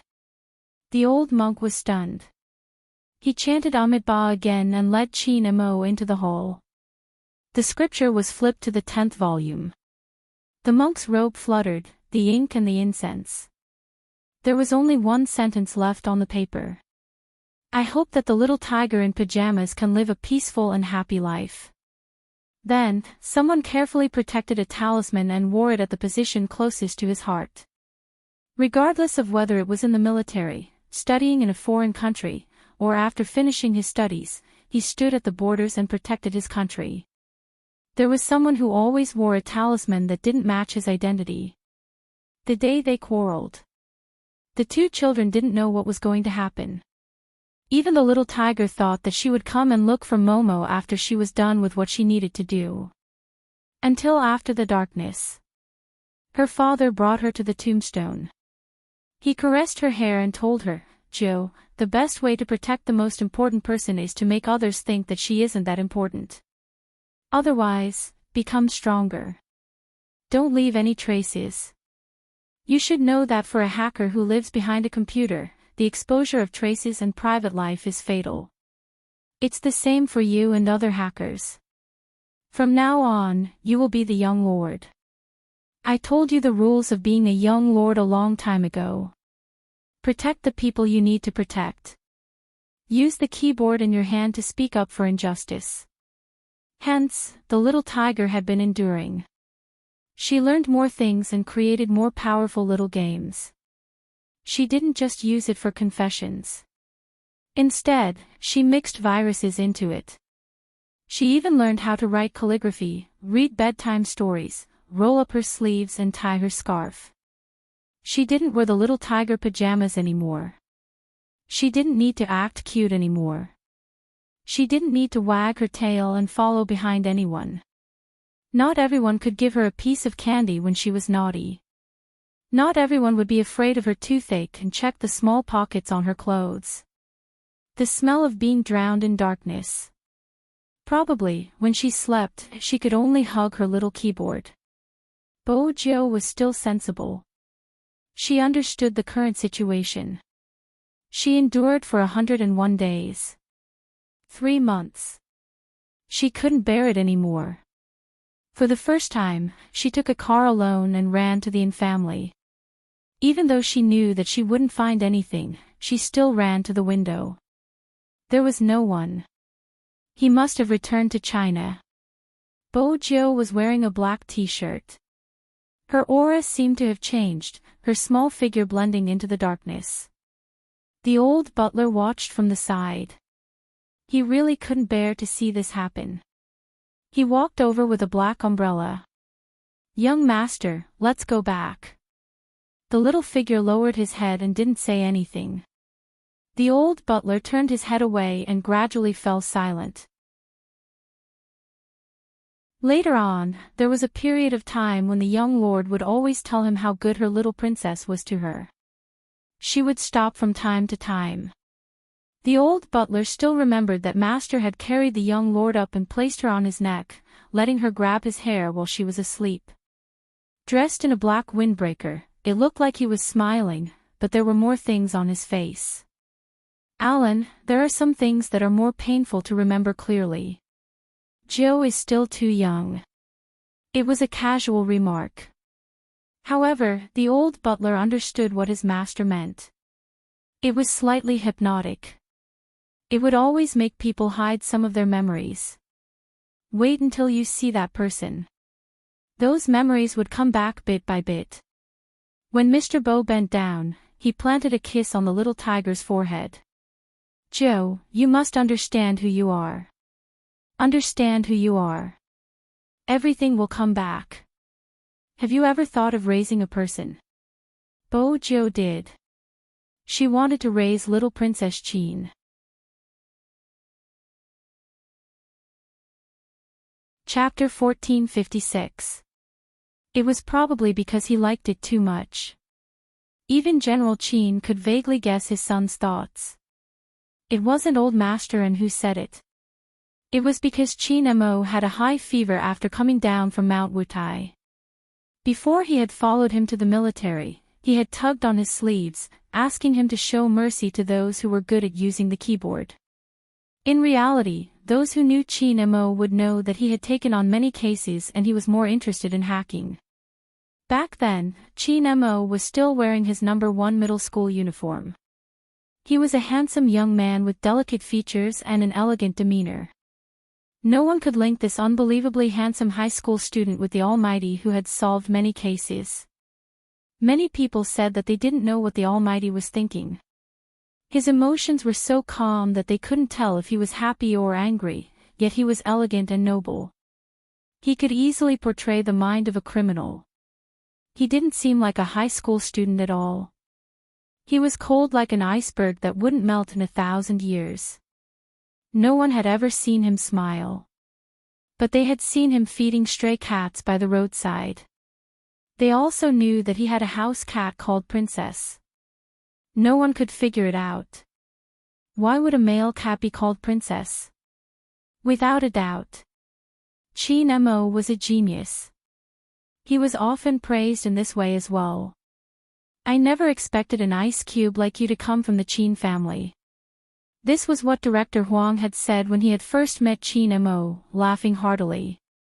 At that time, Jean Mo had been looking down at the corpse beneath his feet. After hearing his words, his gloved hands touched the bloodstains on the ground, lifting his lid slightly. Director Huang's stomach hadn't been as round back then, like a balloon at most.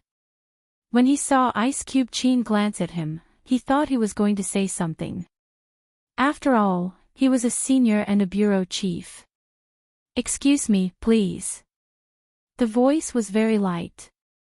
It was indeed a little emotional when it was said by a person wearing a high school uniform. But wait a minute, this wasn't the right attitude to speak to the bureau chief. This little Jean, he had to be taught a lesson. Director Huang was about to use his authority. Jean Mo added casually, "Your tummy is too big, it's affecting my ability to see the clues." Director Huang.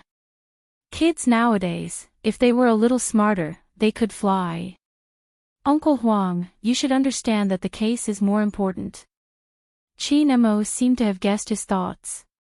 He slowly took off his gloves. When he did that, for some reason, he looked like a deacon in a manga. He was so handsome that the students weren't even afraid of a dead person. Director Huang coughed, but before he could speak, the voice rang out again, this time with a hint of coldness. It's not a suicide, it's a homicide. The traces of blood don't look right. If it was a suicide, it wouldn't be left here. Also, the killer took another person with him. Director Huang knew it wasn't suicide. After all, he was experienced and could tell. But what did the criminal mean by taking another person away? Phone. Jean Mo glanced sideways, his gaze landing on the bushes at the side. There's a phone that doesn't belong to the murderer or the victim. Director Huang was in disbelief. How do you know it isn't the murderer? Uncle Huang, this is a serial killer. How stupid would the murderer be to leave his phone at the scene? Jean Mo asked casually. Director Huang choked from the poison. This Ice Cube Jr. wasn't cute at all. Since you're so good at solving cases, I'll put up with you.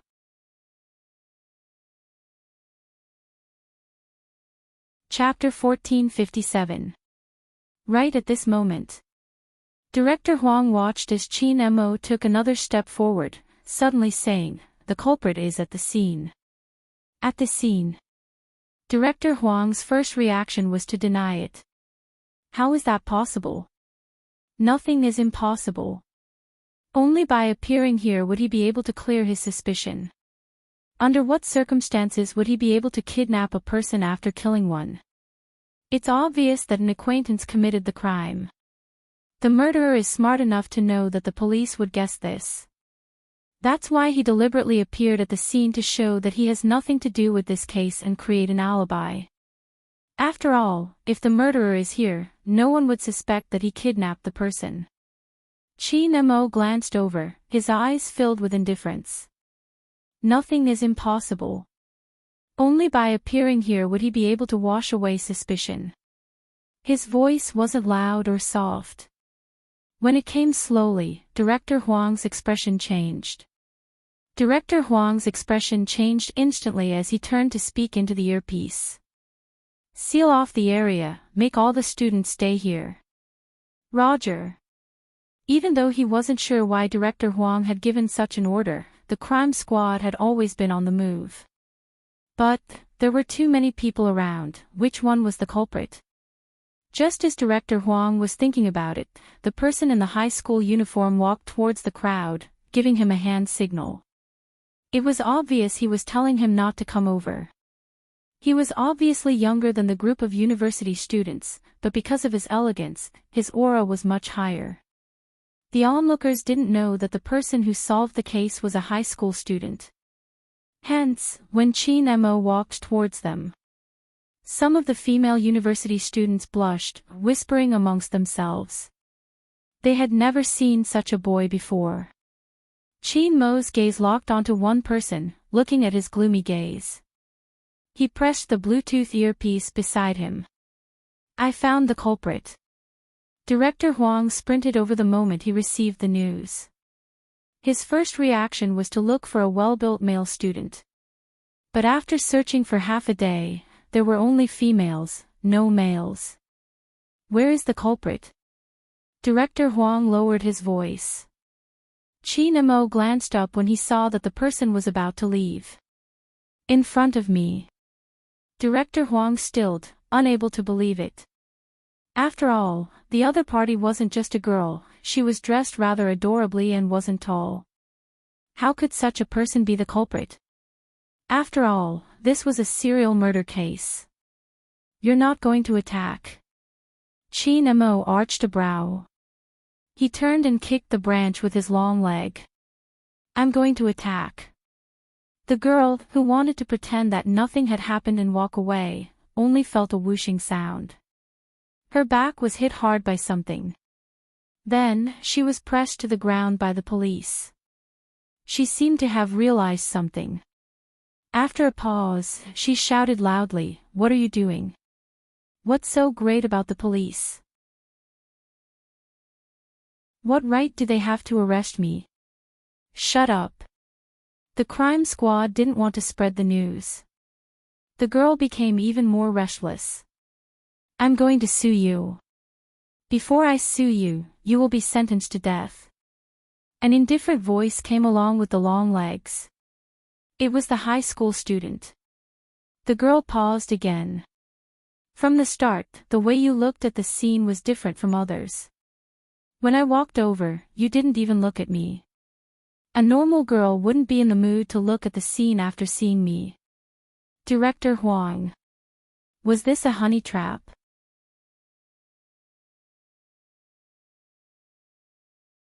Chapter 1458. After listening to Qi Nemo, the girl's face turned pale but she still scoffed. What evidence do you have to prove that I'm the murderer? That's hilarious, I've been here the whole time. Isn't the evidence in your hands? Qi Nemo lowered his lids, his gaze faint. The technology is very advanced, it can detect the blood stains on your hands, even if it's just a tiny bit. The girl started to struggle violently. She seemed to be indignant, she had done it so discreetly, no one should know. Director Huang was an experienced policeman, and with one look at her expression, he could tell that she was up to no good. He got the plain clothes to bring her away. He turned to ask Qi Nemo, still curious. How did you know she was a girl? To be able to use a scheme to kill, it means that the murderer can easily lower one's guard. Obviously, a girl is more likely to be the murderer. Chin Mo replied nonchalantly, glancing over to take the coffee he had gotten someone to prepare, behaving like a young master. Director Huang felt stifled. I understand, there are so many freshmen in the police academy, why don't you start a topic for them? Uncle Huang. Chin Mo took a sip of the coffee. I'm expensive, unless you have a case I'm interested in. Director Huang laughed. Of course I do. Listen up, help me mentor new students for half a month and I'll assign you the international case I want you to do. Otherwise, I'll get someone else to do it. Chin Mo's gaze wavered. 3 days. You're using 3 days instead of half a month. Director Huang was on the verge of cursing. Chin Mo lifted his eyelids, still holding on to the coffee. 1 day. Director Huang gritted his teeth. 3 days it is. Chin Mo threw the empty coffee cup into the bin, his voice calm. It's a pleasure working with you, but Uncle Huang, I will report you to the station for abusing your power and threatening your subordinates. Director Huang, he really wanted to hit him. He was famous at a young age. It was undoubtedly an eyesore. Even when he was explaining the case, many people weren't convinced. After all, he was just a high school student. But as he analyzed the case, his godlike predictions and psychological tests were written. It made people understand a principle. Geniuses had the right to be arrogant. 3 days. Chin Mo analyzed the case for 3 days. On the 4th day, he was already on a plane to Fifth Avenue in his high school uniform. It couldn't be helped.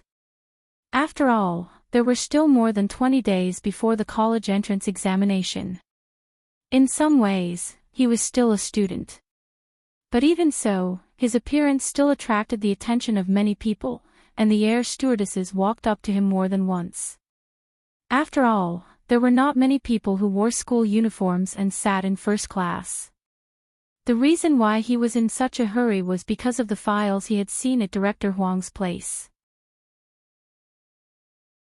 The people at Fifth Avenue seemed to have investigated his information and knew about the cases he had handled in the country. They also knew which university he had graduated from and what kind of cases he was interested in. Therefore, the files were very accurate. International criminal. C. Gender, unknown. Blood, unknown. Age, unknown.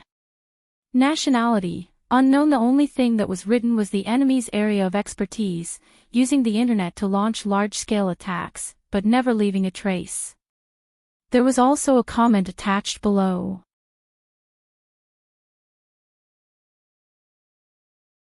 Chapter 1459. It was really a meaningless file. Other than a code name, there was nothing else. However, Chin Mo was very interested in it. No, or rather, other than interest, there was something else that no one could see. Once again, he came overseas.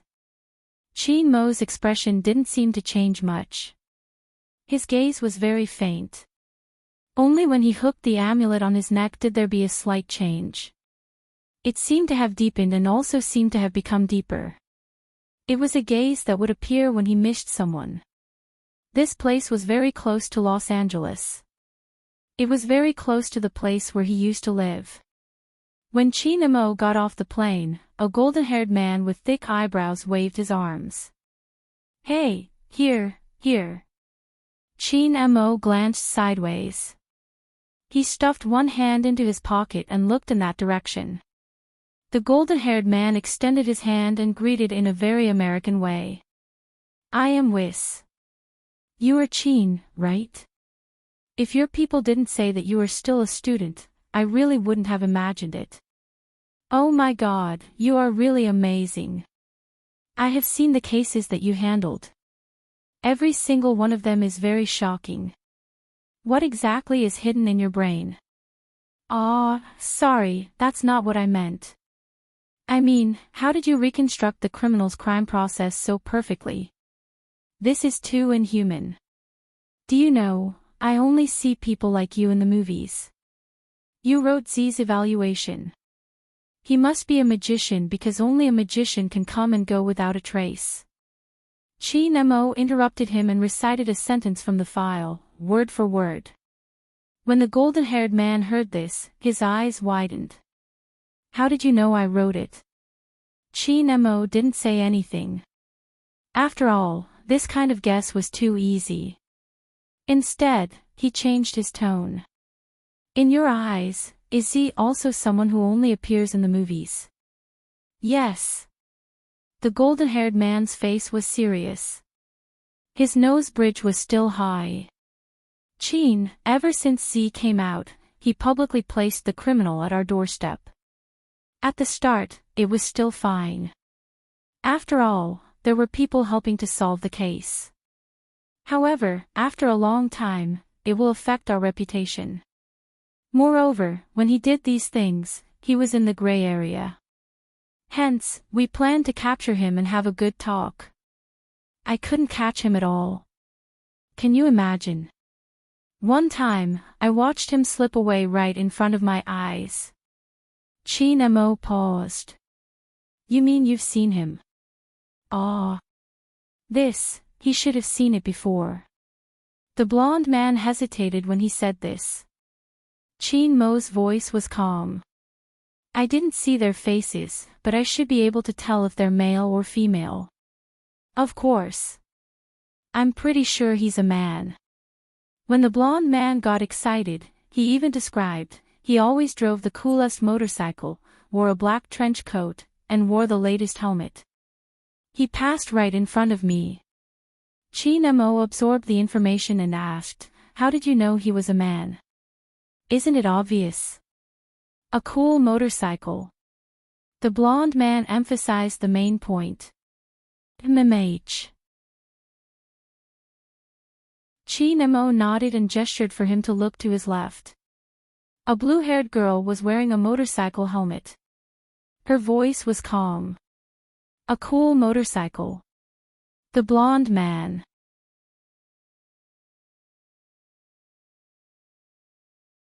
Chapter 1460. Just as the golden-haired man was clenching his fists and lowering his head in frustration, the monotonous voice rang in his ears again. What other information do you have? Since you've interacted with him many times, you should be able to gather some information. If you really don't have any, you can tell me the process. The process of the case. The golden-haired man immediately said. Because it's too unbelievable every time, we kept a lot of live videos. After all, Z would make a notice every time he wanted to arrest someone. That's the biggest headache. But this method is not bad. If the influence is big, those rich and powerful people won't use other methods to influence the final verdict. Some people are especially good at using the loopholes of the internet. Chi Nemo followed his guidance and opened the car door. When he heard what he said, he raised his eyebrows. His gaze was very calm. You seem to admire Z, that's hard to say. Anyway, we have to arrest him. The golden-haired man wanted to pretend to be profound. Chi Nemo didn't continue his sentence. Instead, he said calmly, let's take a look at the live video first. It was probably because this person's noble aura was too strong. The golden-haired man always felt that this person wasn't easy to approach. He was just a high school student. Why did he look so cold? However, when he thought about his identity, the golden-haired man's thoughts changed again.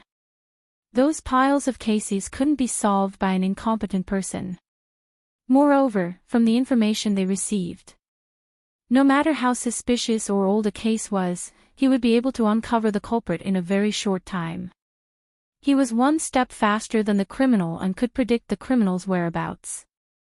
It seemed like only such a person wouldn't be bewitched by Z.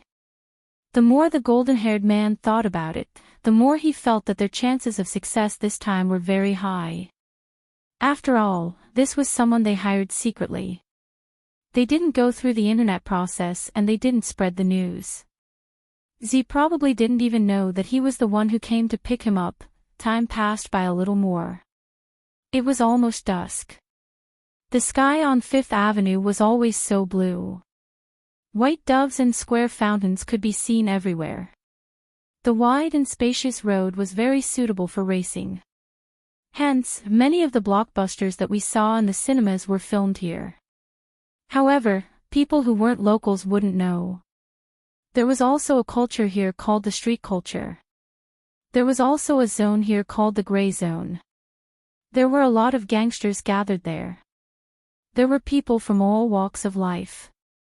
Dusk approached and night fell. When the lights were first turned on, the telephone booths by the roadside looked very ordinary. The black dude who was doodling was still thinking about how to occupy the other wall as well. The original phone booth suddenly moved to the left and right as if someone had pressed an unknown button. There was a crashing sound. One of the doors rolled up. Then, a black Lamborghini sports car with bat-shaped wings rushed out from the inside, like the world's most elegant lion, indicating this point. It was about to move. When the car came out, the black buddies all froze and immediately jumped to the side. One must know that the owner of the car was not someone to be trifled with. However, the owner of the carriage had always been mischievous. The more afraid others were, the more they were. The more he deserved her greeting.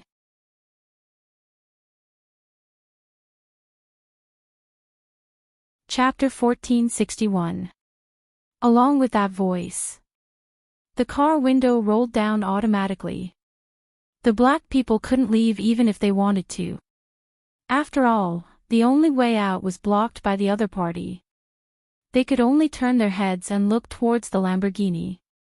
The dark black car window rolled down.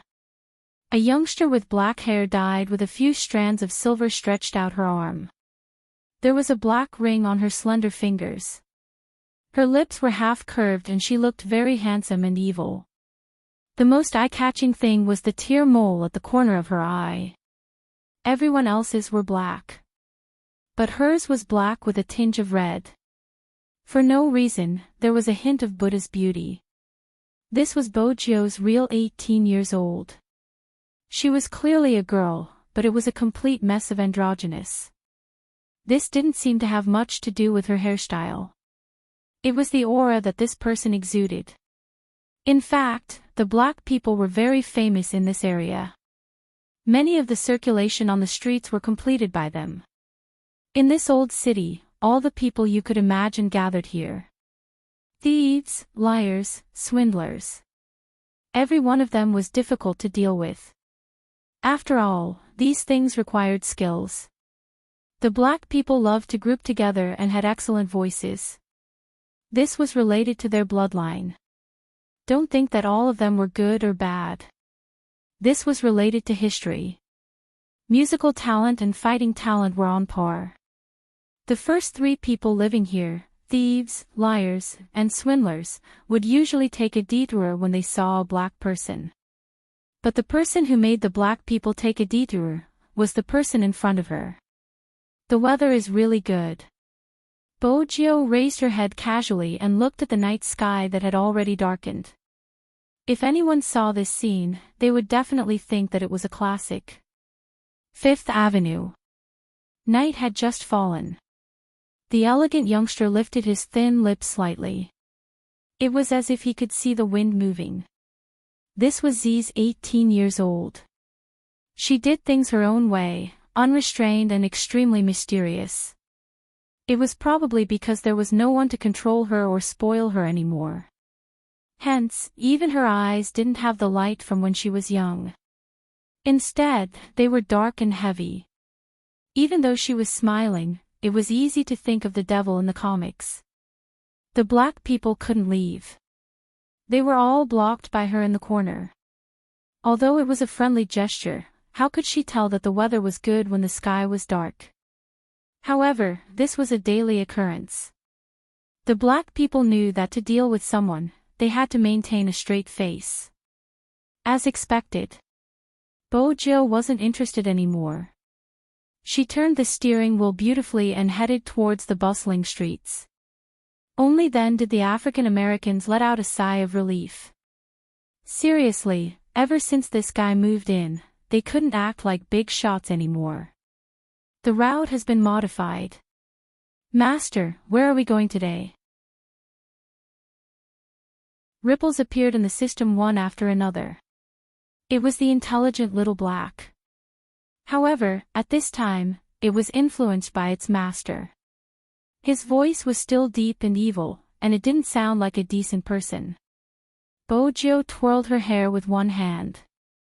It's still early, the nightlife has just started. I'm just taking a stroll. Okay. The smart little black automatically turned on the music and sped up. Soon, it left the car in front of it behind. Bojo glanced over, a faint smile on her face. Bring me the information of today's prey. Yes, my handsome master. Swoosh. The 3D screen changed from a road map to a picture.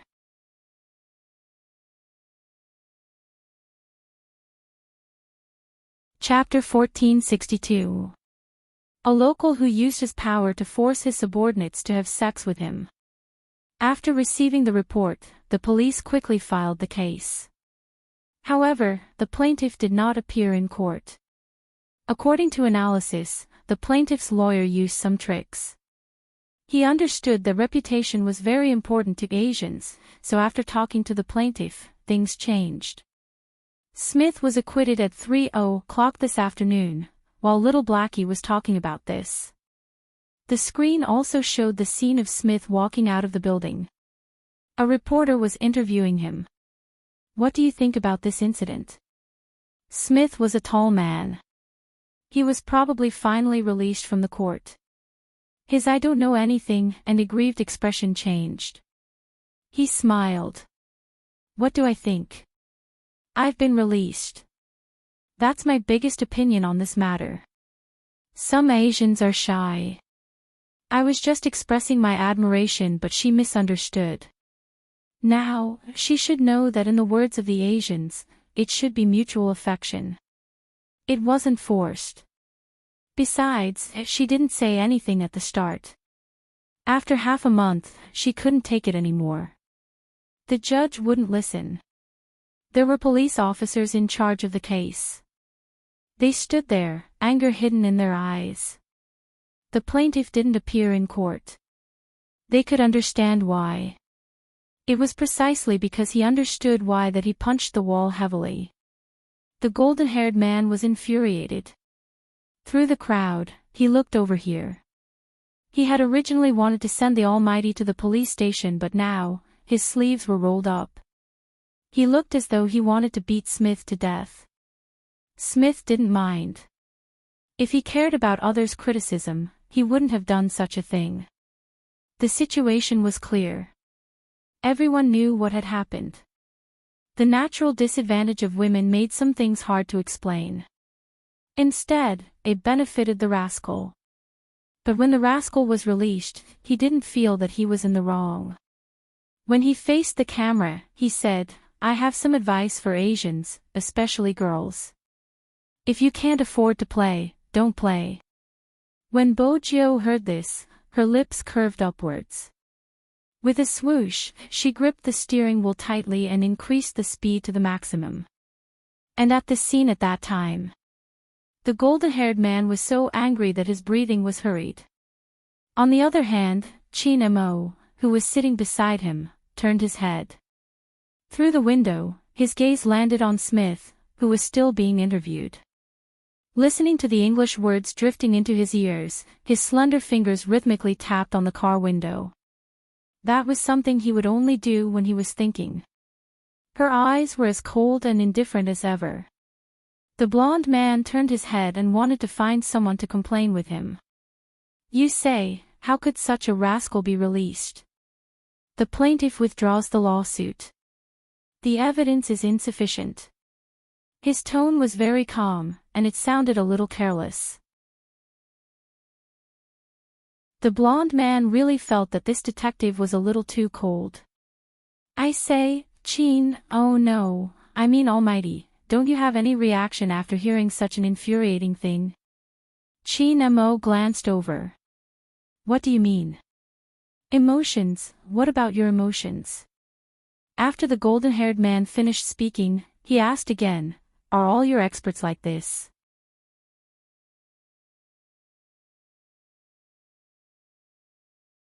Chapter 1463. The golden-haired man wanted to say something, but Chin Mo retracted his gaze. Chin Mo retracted his gaze, looking noble and obstinate. Where will this person go in the future? The golden-haired man was confused. Which person? The rascal you mentioned. Chin Mo's voice was still indifferent. The golden-haired man finally felt relieved. Chin, you want to beat him up too, don't you? No. Chin Mo's gaze landed on his face. His aura was noble. Beating this kind of person will dirty my hands. The golden-haired man. This was the first time he felt that words could be used in this way. This was even more satisfying than beating someone up. The golden-haired man controlled the smile on his face. Then, he asked curiously, Chin, why are you asking him where he is going if you don't want to beat him up? Because. When Chin Mo said this, his fingers that were tapping on the car window stopped. He will become Z's target today. Swoosh. A hurried braking sound rang in the air. The golden-haired man turned the car around and stopped by the side of the road. He turned his head and his blue eyes widened. What did you say? I said, he will become Z's target today, Chin Mo repeated casually. His voice was neither fast nor slow. It was a stark contrast to the other person. The golden-haired man didn't know what to ask first. After thinking for a long time, he took out his phone and called the police station. Hello. It's me. Did Z send out a black notice letter today? The person flipped through the information and leaned back. He shrugged. Please, Eric. Would I not tell you if Z sent out a notice letter? I don't need to tell you. The police station will send out a message to inform everyone. When he said this, he didn't realize that there was a black piece of paper at the bottom of the information. Eric nodded. That's right. All right, contact me if there's any situation.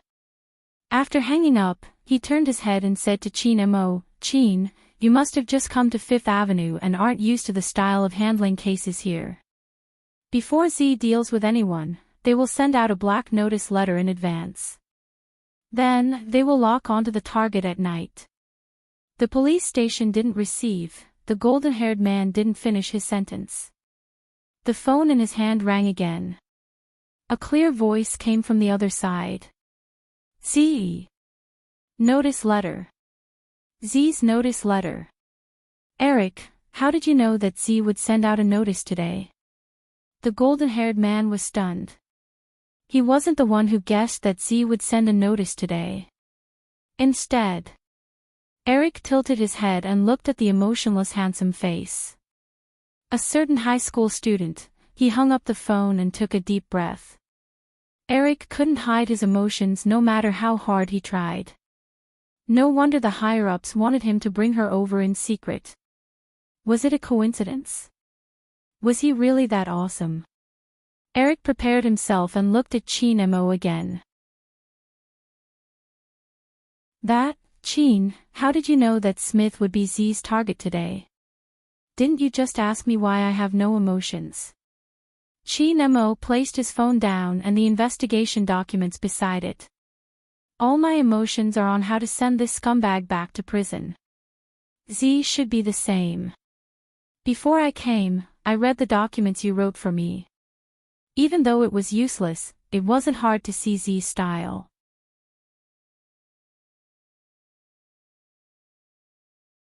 Chapter 1464. Are you referring to Z's unbridled style? Eric felt the same way too. Did he really treat the police station as his own home? He could come and go as he pleased. Sometimes, he would even give them presents. He even gave them presents for Christmas. He had seen criminals, but he had never seen such an arrogant one. Eric would never forget it. The Christmas card that Z left for them. There was only one sentence on it. After eating the candy I gave you, you have to work hard. If not, how are you going to catch me? He was asking for a beating. He was asking for a beating. Chin Mo looked at the unwillingness surging in the eyes of the people beside him. He raised his eyebrows. I'm referring to his style. The people that Z gave to you were all people that should have been in prison, but because of loopholes, they couldn't be dealt with. That's right. The golden-haired Eric sighed. That's why he has a very high reputation among the citizens. You don't know this, but when he was just released, there was someone who publicly confessed in an interview and insisted on marrying him. She even said that he packed the criminal and the criminal's evidence and sent them to our police station. This action was especially cool. He is cool, but what about us? We handle so many cases usually. Why didn't anyone praise us? Chin Mo's indifferent gaze shifted. The golden-haired Eric also realized that he had gone off topic and wanted to change it. He heard that person say, "Your faces aren't handsome enough." The golden-haired Eric. Can you find a new partner for the Almighty? As for other things, for example, the Christmas gift and card you mentioned. From this, we can see that Z is a person. When Chin Mo said this, his fingers paused. The golden-haired Eric was anxious. What is Z? Chin Mo seemed to have come back to his senses at this moment. Something started to float in his eyes. His voice was still indifferent. A little mischievous. He's not just a little mischievous. In the end, he pulled his hair to express his headache. Fortunately, Z hasn't killed anyone yet. No, that's not right. Z should have killed someone before, but that was a long time ago. The other party was a teacher from a famous school. We only found out about this after investigating. However, the case isn't here. It's in an unknown small state. When we were investigating the pattern of cyber attacks, we found this case. However, the details of the case aren't clear yet. Some people said that the teacher couldn't handle the pressure at that time and lost his footing and fell from the building. When we were investigating, we did some reconstruction. It was indeed the second situation. He lost his footing and fell from the building. However, there's one thing that Z was definitely there at that time. Chin Mo listened and suddenly, his gaze froze. Are you sure this is Z's first network attack? I shouldn't say it's the first network attack.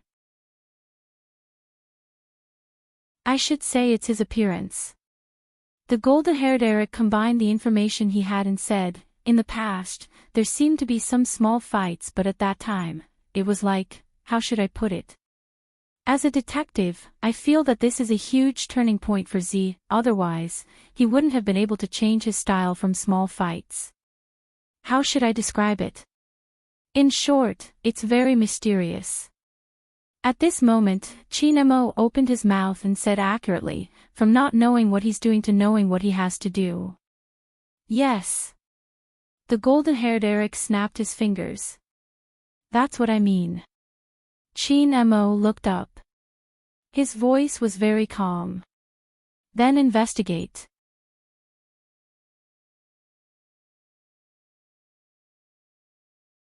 Chapter 1465.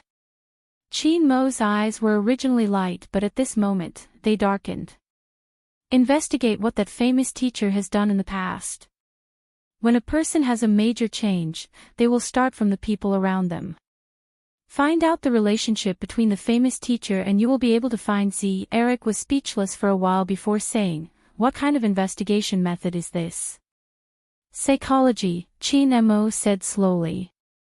When a person does something, they can't leave the environment. The murderer's mentality will be reflected at the crime scene. Z's mentality will also be reflected at the scene when she takes action. Eric truly felt that the high school student they invited was a little amazing. But it's too late to go now. Call them and ask them to help with the investigation. When Chinemo said this, his gaze landed on the street again.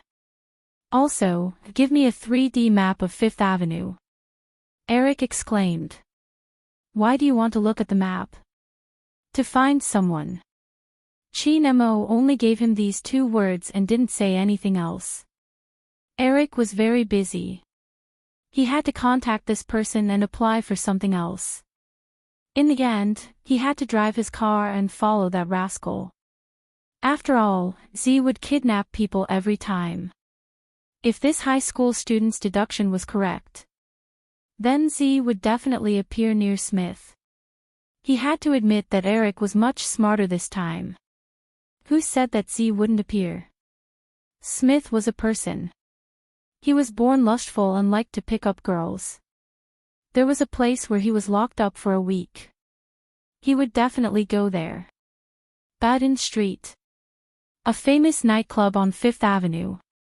Smith had always been fond of Asians. Here, it was easy to see Asian faces in the drunken lantern riddles. There were many young people. It was impossible for him not to go. Even if he wanted to wash away his bad luck, he would go for a drink and have a good time. Moreover, it was a festival today. It could be said that before night fell, the curtains to the celebration had already begun. Beside the nightclub was an opera house. It was said that Shakespeare's Romeo and Juliet would be performed today. However, the nightclub was in the style of a masquerade party. Hence, everyone was dressed in a different style. It was at a stand on the far right of the nightclub. A black-haired youngster wearing a jacket was shaking a cup with his fingers. His fingertips seemed to be emitting light. Not to mention the black light that was shining from his left ear. Sitting next to the youth was a red-haired female student. Her face was filled with surprise. The young man smiled and said in English, "Guess, how many?" "I can't guess." It was just that anyone could guess it. Every time the young man rolled the dice, they were all consistent. Either all 6 dice were zeros or all 1. "Looks like it's a little difficult for you." Bojo stood up, her clothes fluttering with her movements, revealing a small part of her waist. A black mark flashed across her waist, but no one would notice it in such an occasion. It was a very, very small letter, with the mark of a rose, as if it had bloomed on her snow-white skin. Z, the name was enough to cause panic. But now, it was hidden in the darkness of the night. The youngster casually took a guitar beside her. There were 2 or 3 black rings on her fingers, which often made people subconsciously obscure her gender.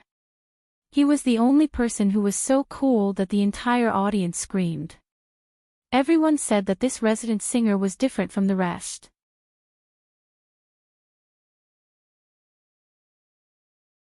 Chapter 1466. There was a loud screech. It was the roar of an electric guitar.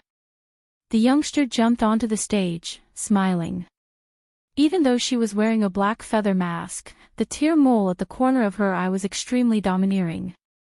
The moment Bojo placed her fingers on the guitar, the venue was heated up. But other than this, it was the American police who were patrolling at the entrance. They weren't sure if it was a routine inspection or something else. Bojo, who was standing on the stage, saw it, but she wasn't affected at all. Her black leather jacket and the way she held the microphone looked very handsome. The song swept over. She was singing in Chinese. The bell sounded the signal to return home. In his life, there seemed to be a hint of sadness. The meaning of his black skin was a lifetime of dedication. In the struggle of his skin color, time turned possession into loss. His tired eyes were filled with hope, the rock version of Glorious Years. Music had no boundaries. As long as the atmosphere was stirred up, the people below the stage would naturally wave their hands along. This greatly hindered the police's actions. But they had no choice. After all, they didn't have any evidence. The only thing they could confirm was that Smith had arrived 15 minutes ago. He had even hit on someone and was swaying in the crowd. According to the highest order of the police station, Z would appear here. But there were so many people. Where would Z be? Every police officer who was on duty had a solemn expression. After all, they really wanted to catch that person. Now that they finally had a chance, how could they let it go? However, with such thoughts in their minds, no one looked at the youngster in the dark, holding the microphone. The pair of black eyes were still flashing with light, like a cat playing with a mouse. This was the start of the game. Eric came in at this moment. Behind him was Chin Mo. Chin Mo was still wearing the school uniform he had worn in China. When the people in the nightclub saw him, a hint of surprise flashed across their eyes. But when they remembered that they were in a masquerade dance venue, they more or less accepted it. After all, even though this Asian man was wearing sportswear, his noble aura made the surroundings cold. As for why the foreigners thought that almighty Chin was wearing sportswear, they could imagine the school uniforms in China. Eric felt that Chin Mo's style wasn't suitable for such a chaotic place. He would definitely have a headache soon. Should he tell the Almighty that there was a difference between the Fifth Avenue and China when it came to playing around? Isn't the music too loud? Eric roared out. Chin Mo had one hand in his pocket. His side profile was calm, so handsome that many people started to turn their heads. However, it was as if he had walked into a classroom. Where's Smith? This was what Chin Mo had instructed Eric in advance. Tell him to keep an eye on Smith. After all, it was a masquerade party. It would be difficult to find Harding when he put on other clothes. Z might take advantage of the chaos to get him away. He didn't really care about Smith. He wanted to know. Z, who was it? That's right, this was the reason why Chin Mo decided to come to Fifth Avenue after reading the information. The army also sent him a message, asking him to return in a few days. Before the past. He just wouldn't give up until he came to Fifth Avenue. After all, the other party was a hacker, right?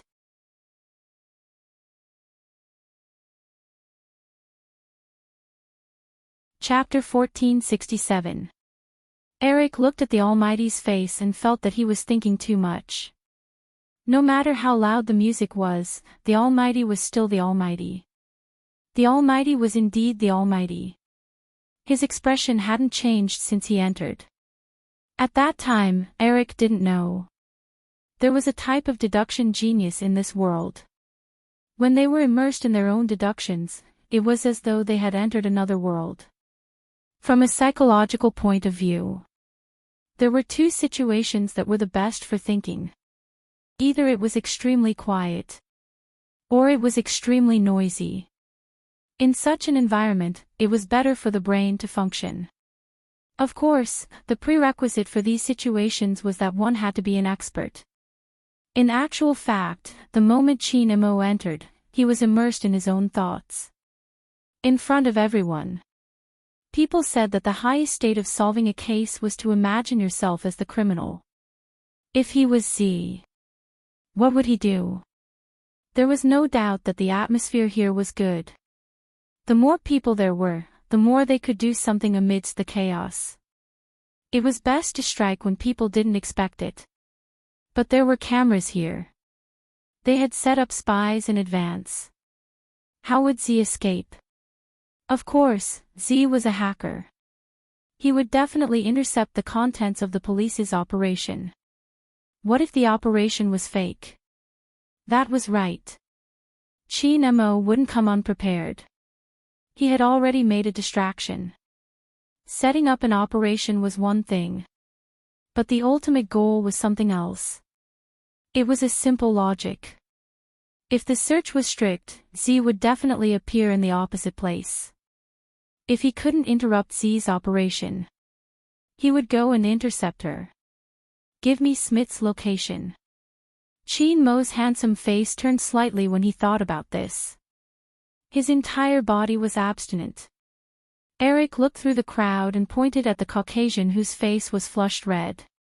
This kind of scum should be beaten up. MMH, Chin Mo replied faintly. Then he closed his eyes and automatically eliminated all the sounds around him.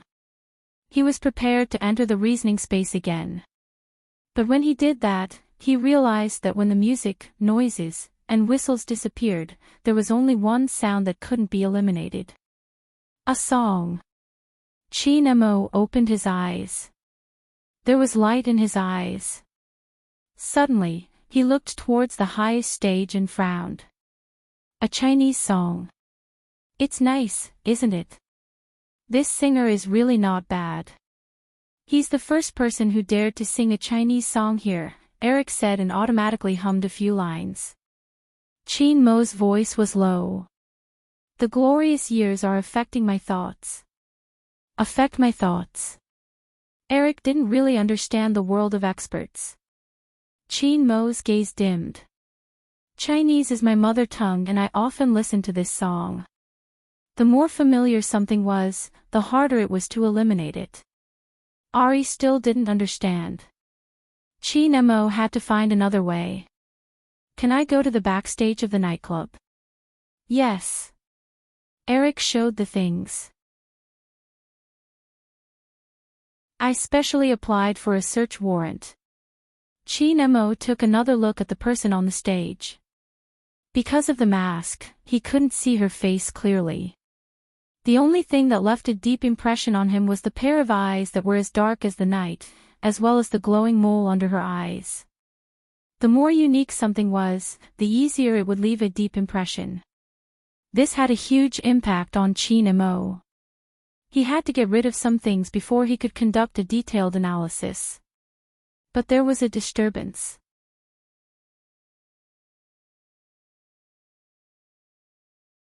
Chapter 1468.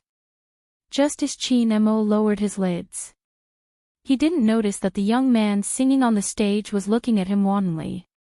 No, it should be said that Bojio wasn't looking at him at first. She was looking at Eric, who was standing beside him. After all, he was an old friend of hers. However, there was a handsome boy in a school uniform beside her old friend. This caused Bojio, who had never made a mistake in her singing, to pause slightly before continuing with the music. All right. Take this opportunity. It was time for her to take care of today's prey. Bojio held the guitar and swept down from the stage. At this moment, Smith was already mesmerized by the university student he had hooked up with. He just wanted to be taken away as soon as possible.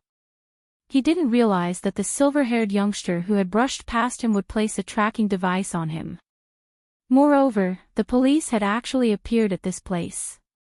It was simply too much for him. Smith wanted to leave even more. He didn't know what he gave the university student to drink. He reached out and pulled the student into his arms. Hence, he really couldn't be blamed.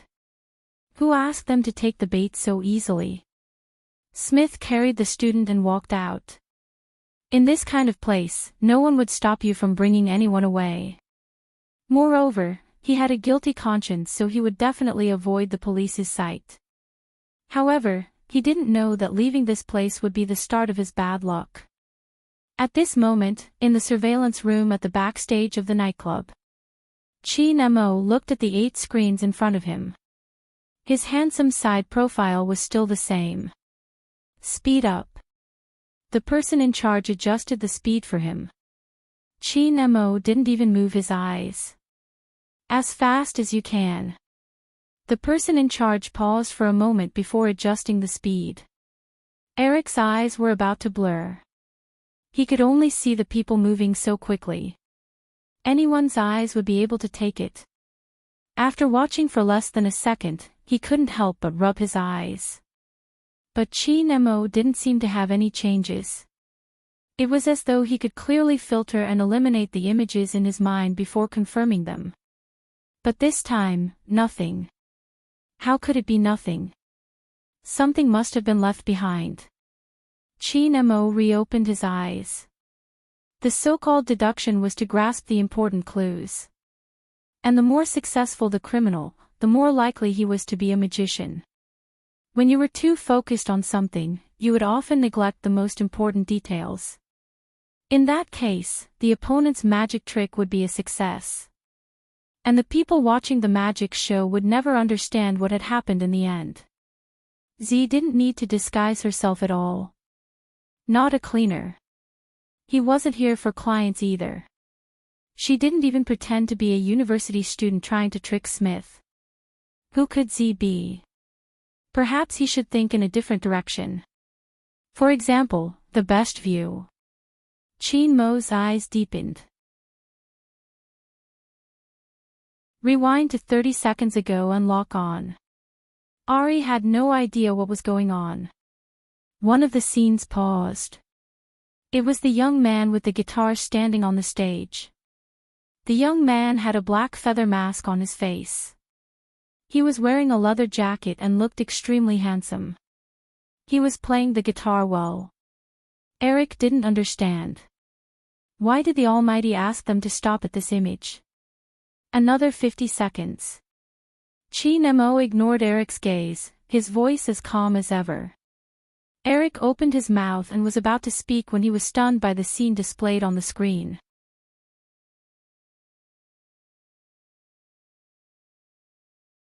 Chapter 1469. On the screen was the scene of Bojo's encounter with Smith. Ari had never connected the two of them together before. Was it just a bump? After all, the others had bumped into Smith as well. But the Almighty obviously didn't think so. This was because Ari could clearly see that after this scene appeared, the atmosphere in the room changed. The Almighty, who was wearing a high school uniform, had a faint glow in his eyes.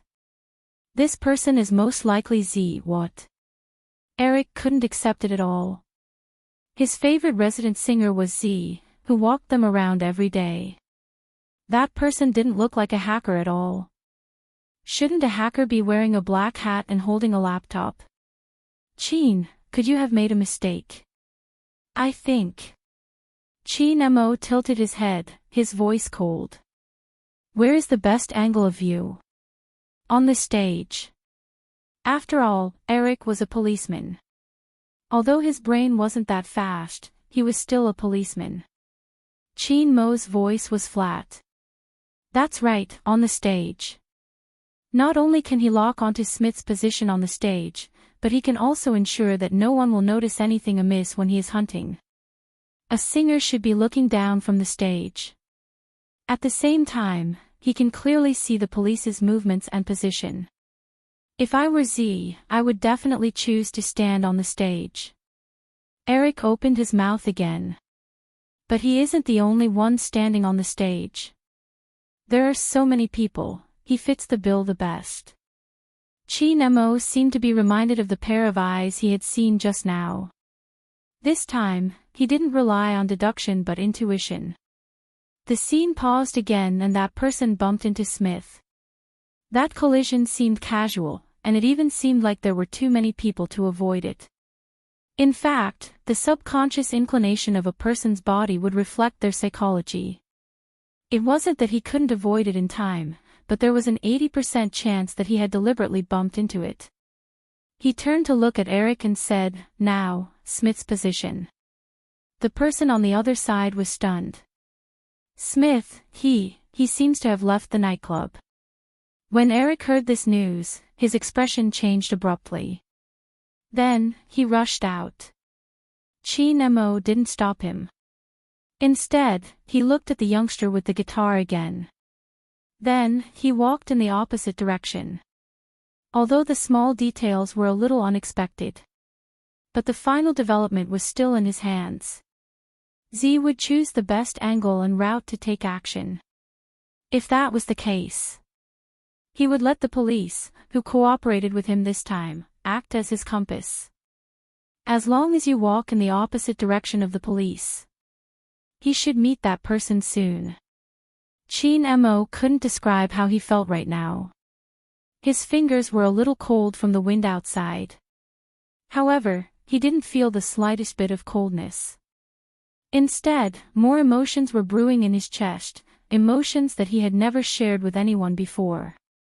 Or perhaps I shouldn't make such an association. After all, not every hacker could be her. But that Chinese song had changed Chin Mo's state of mind completely. On Fifth Avenue. He wasn't a local. Almost certainly. If it was a foreigner, he would never be able to sing that song. So, could it really be her? The little tiger that he had been looking for 13 years but had no idea where she had gone. It was as if the moment he closed his eyes, he would be able to see that person's small figure. She rolled around on his bed. When she was naughty, she hugged him and called out to Momo. When she had a toothache, she covered half of her face with her left hand and didn't forget to get milk for him. She seriously said that she would be obedient and held a small money pot, saying that she wanted to buy him every day. Sometimes, when he was asleep, when he was looking out of the window, that soft little paw would stick to the side of his face and say softly, "Momo, do you want to go back to China? Do you miss your mother? Then think about it carefully, I will accompany you." She acted like an idiot. She thought that he was a girl. She didn't know how to roll up her sleeves and play around with her little keyboard. But she was as warm as a small heater. But suddenly, the small heater was gone.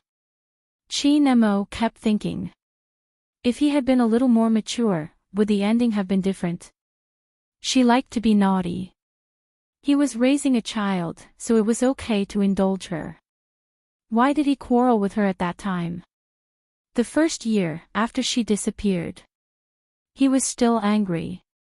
He was angry that she left just like that, not even telling him anything at all. Didn't she think that that person did something wrong and misunderstood that she went out to play with little William?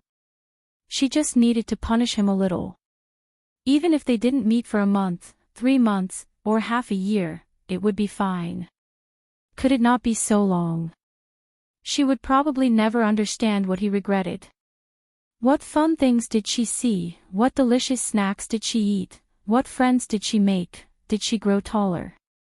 She should still be as naughty. But he didn't know if there was anyone who would buy her sweets when she wanted to eat sweets. Now that she was so big, she should know how to roll up her sleeves. He couldn't fall every time he took a step. Chin Mo paused in his footsteps, tilting his head as though he was smiling. If Ari saw this scene, she would definitely be shocked speechless. Almighty Chin actually knew how to smile. That genius actually knew how to smile. Chin Mo indeed smiled. Even he didn't know why. Perhaps, whenever he thought of that person, his heart would naturally soften. There was a 90% possibility.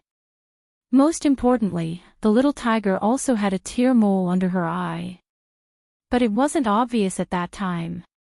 When she grew up, she would probably be very beautiful, achoo. Bojo sneezed lazily as the wind blew against her. Her small mistake on the stage just now was completely negligible. But she didn't know where her old friend found a high school student who was rather handsome. Bojo liked to look at people's faces. She didn't know when she had developed this habit. As she listened to the sirens of the police cars, she lifted her thin lips slightly. Her evil aura was overflowing. She held the knife in her hand and moved it lightly towards Smith's face, who was handcuffed to the electric pole. Ever since Smith came out, he had never expected to encounter such a situation. Now that he was afraid, he couldn't change his ferocity. "Don't you want money? I can give it to you now. Let me go or you won't get anything in the end." She lowered her body. "Do you think I'm a hooligan on the streets? Who told you that I want money? A scumbag like you should stay in prison and not go anywhere. I'll give you a chance now. Do you want to die or tie yourself up and be thrown at the entrance of the police station?"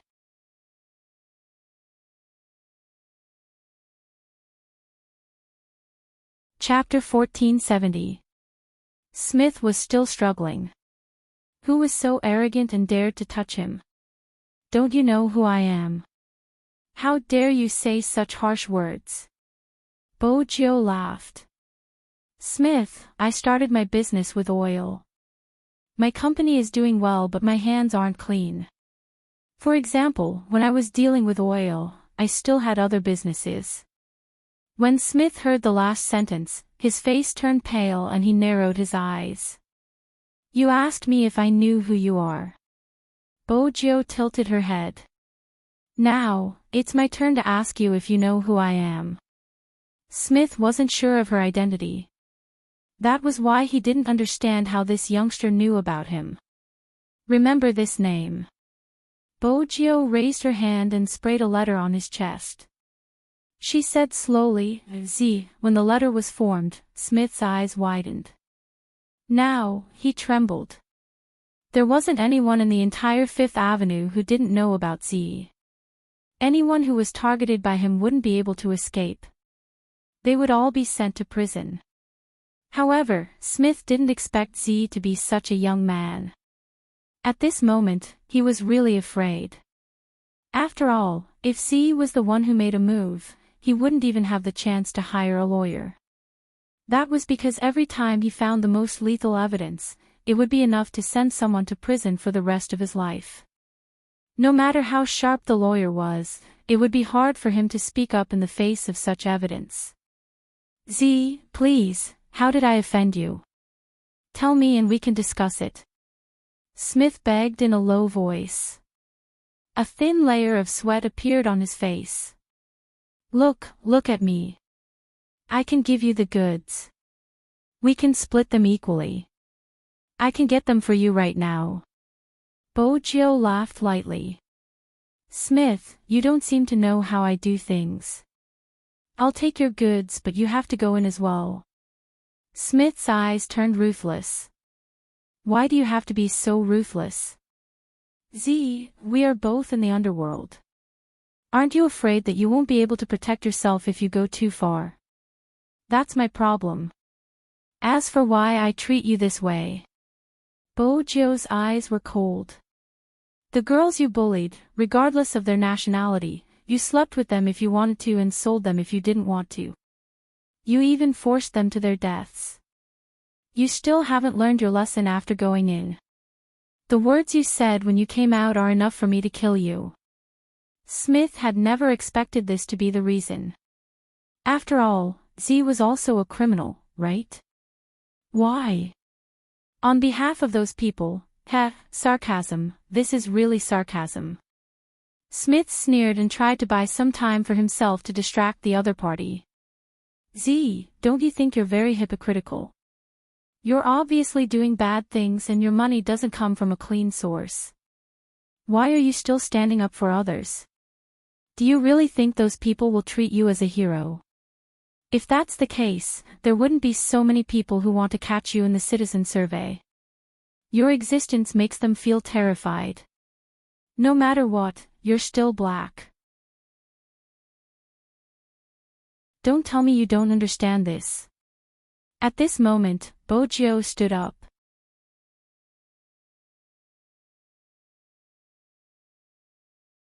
Chapter 1471. Smith was stunned by the sudden aura. He couldn't say a word. Bojo glanced at him. That was the last time she looked at him. I've never been innocent, but it's obvious that we're different. Swoosh. The black cloth fell. Bojo opened the Lamborghini's door. She adjusted the time sequence manually and patted the car window.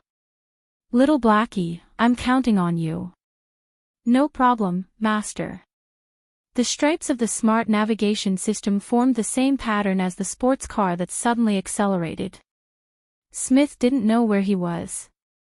It was dark everywhere. Bojo turned and stepped onto the motorcycle. She had to lure the police cars away. That was fast. Bojo chuckled lightly. She put on her helmet and rushed towards the most crowded place. The battle axe automatically hid in the darkness. As for herself, when she came out, she had already blended into the crowd on the road. The opera performance had already started. A huge pumpkin car appeared in the middle of the road. There was also a white horse wearing a helmet and a magician with a white pigeon on his hand. The festive atmosphere was very strong. It seemed to be welcoming an invisible celebration. Boggio had already shaken off the police. She still had a ticket in her hand. She looked just like an ordinary audience waiting to enter the venue. At such a time, shouldn't she let herself enjoy a perfect opera? However, just as she was about to walk forward, suddenly, the surroundings changed. More police cars rushed out. That wasn't all. Even her back was blocked.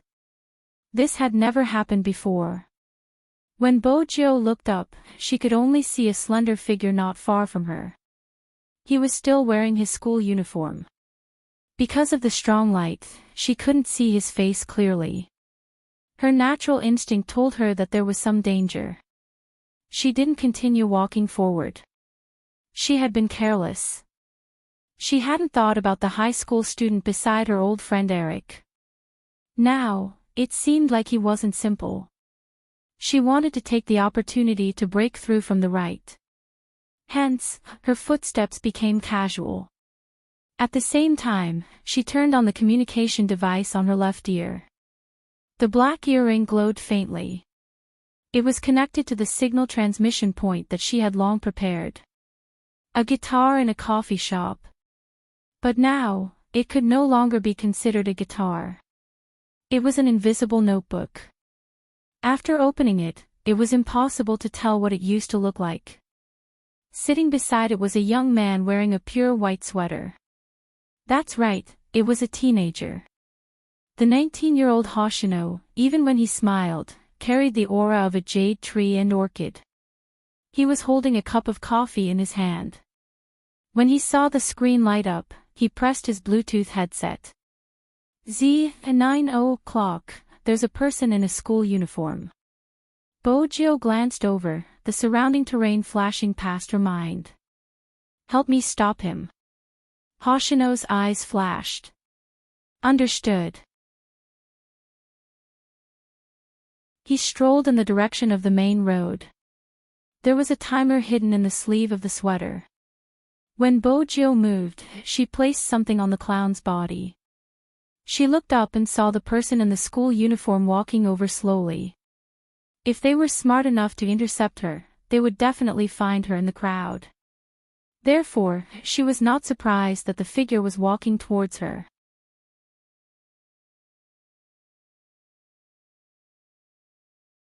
Chapter 1472. Hoshino. Boggio glanced over and knocked on her wrist. At that moment, Hoshino pressed the timer on his hand and shouted, "Bomb." Then, he moved to the side and hid in the crowd.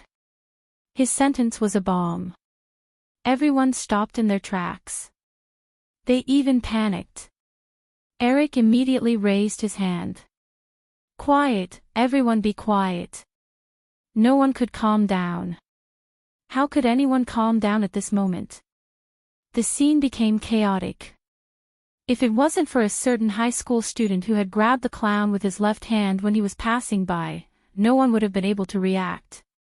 Perhaps they didn't know where the bomb was.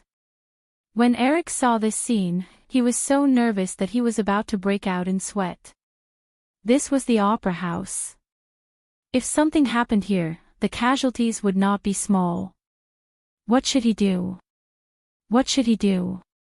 Just as Eric was about to get the bomb disposal expert to get close to the clown, suddenly, there was a loud clang. Chin-mo had used a metal rod to knock on the pumpkin car. Just for a moment. His voice was so loud that everyone fell silent for a moment. Everyone looked in his direction. Chin-mo's gaze was as calm as usual. Even his body was the same. It was as though he could feel the cool breeze just by standing there. The bomb is fake. Z is using it to divert everyone's attention. Eric paused. He believed Chin-mo's words. There was no reason not to believe him. After all, ever since the Almighty appeared, he seemed to be able to predict Z's actions. It was as though he knew Z from the start and understood her very well. But in this situation, he couldn't just rely on deduction. What if the bomb was real? The countdown has started. More sweat formed on Eric's forehead. Chin Mo placed the thing in his hand. Believe me, it isn't a bomb. All right, brother. If it isn't a bomb, why don't you hold it yourself? Eric almost shouted this sentence. Chin Mo's eyes moved slightly. I have to find her. Her. Because of the grammar, Eric quickly guessed that the person he was looking for was a female. Oh no, Chin, what kind of situation is this? Are you still thinking about finding a beauty? Chin Mo pressed his finger. Look after this fake bomb. Ah. Wait a minute. What if it really does? Eric couldn't control himself. This is a countdown. Chin Mo's voice was calm.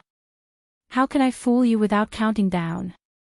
If it's that person, she's best at being mischievous. However, I believe that regardless of whether Z is her, according to Z's style of doing things, she wouldn't implicate innocent people. Hence, this bomb must be fake. What's more, there was a 90% chance that it was a certain little tiger that he raised. That was because no matter how black the little tiger was, it would not eat people. Hey, Chin. Chin. Eric didn't think that the man would really leave the bomb in his hand. His whole body was shaking. The young man wearing the black feather mask in the crowd cursed softly after hearing the other party's words. He quickened his pace again and even cancelled his usual program to watch the drama. The black trench coat he was wearing seemed to be able to bring out the wind. Everything that had happened today had started from the moment she saw that good-looking high school student. You're tuning in to the LoveLore Library YouTube channel. We're so grateful for your support, and don't forget to subscribe to join us on this incredible journey through captivating stories. Your generosity through donations truly makes a world of difference, as it's the primary source of revenue that allows me to expand and enhance this channel for you. Thank you from the bottom of my heart for being a part of this adventure.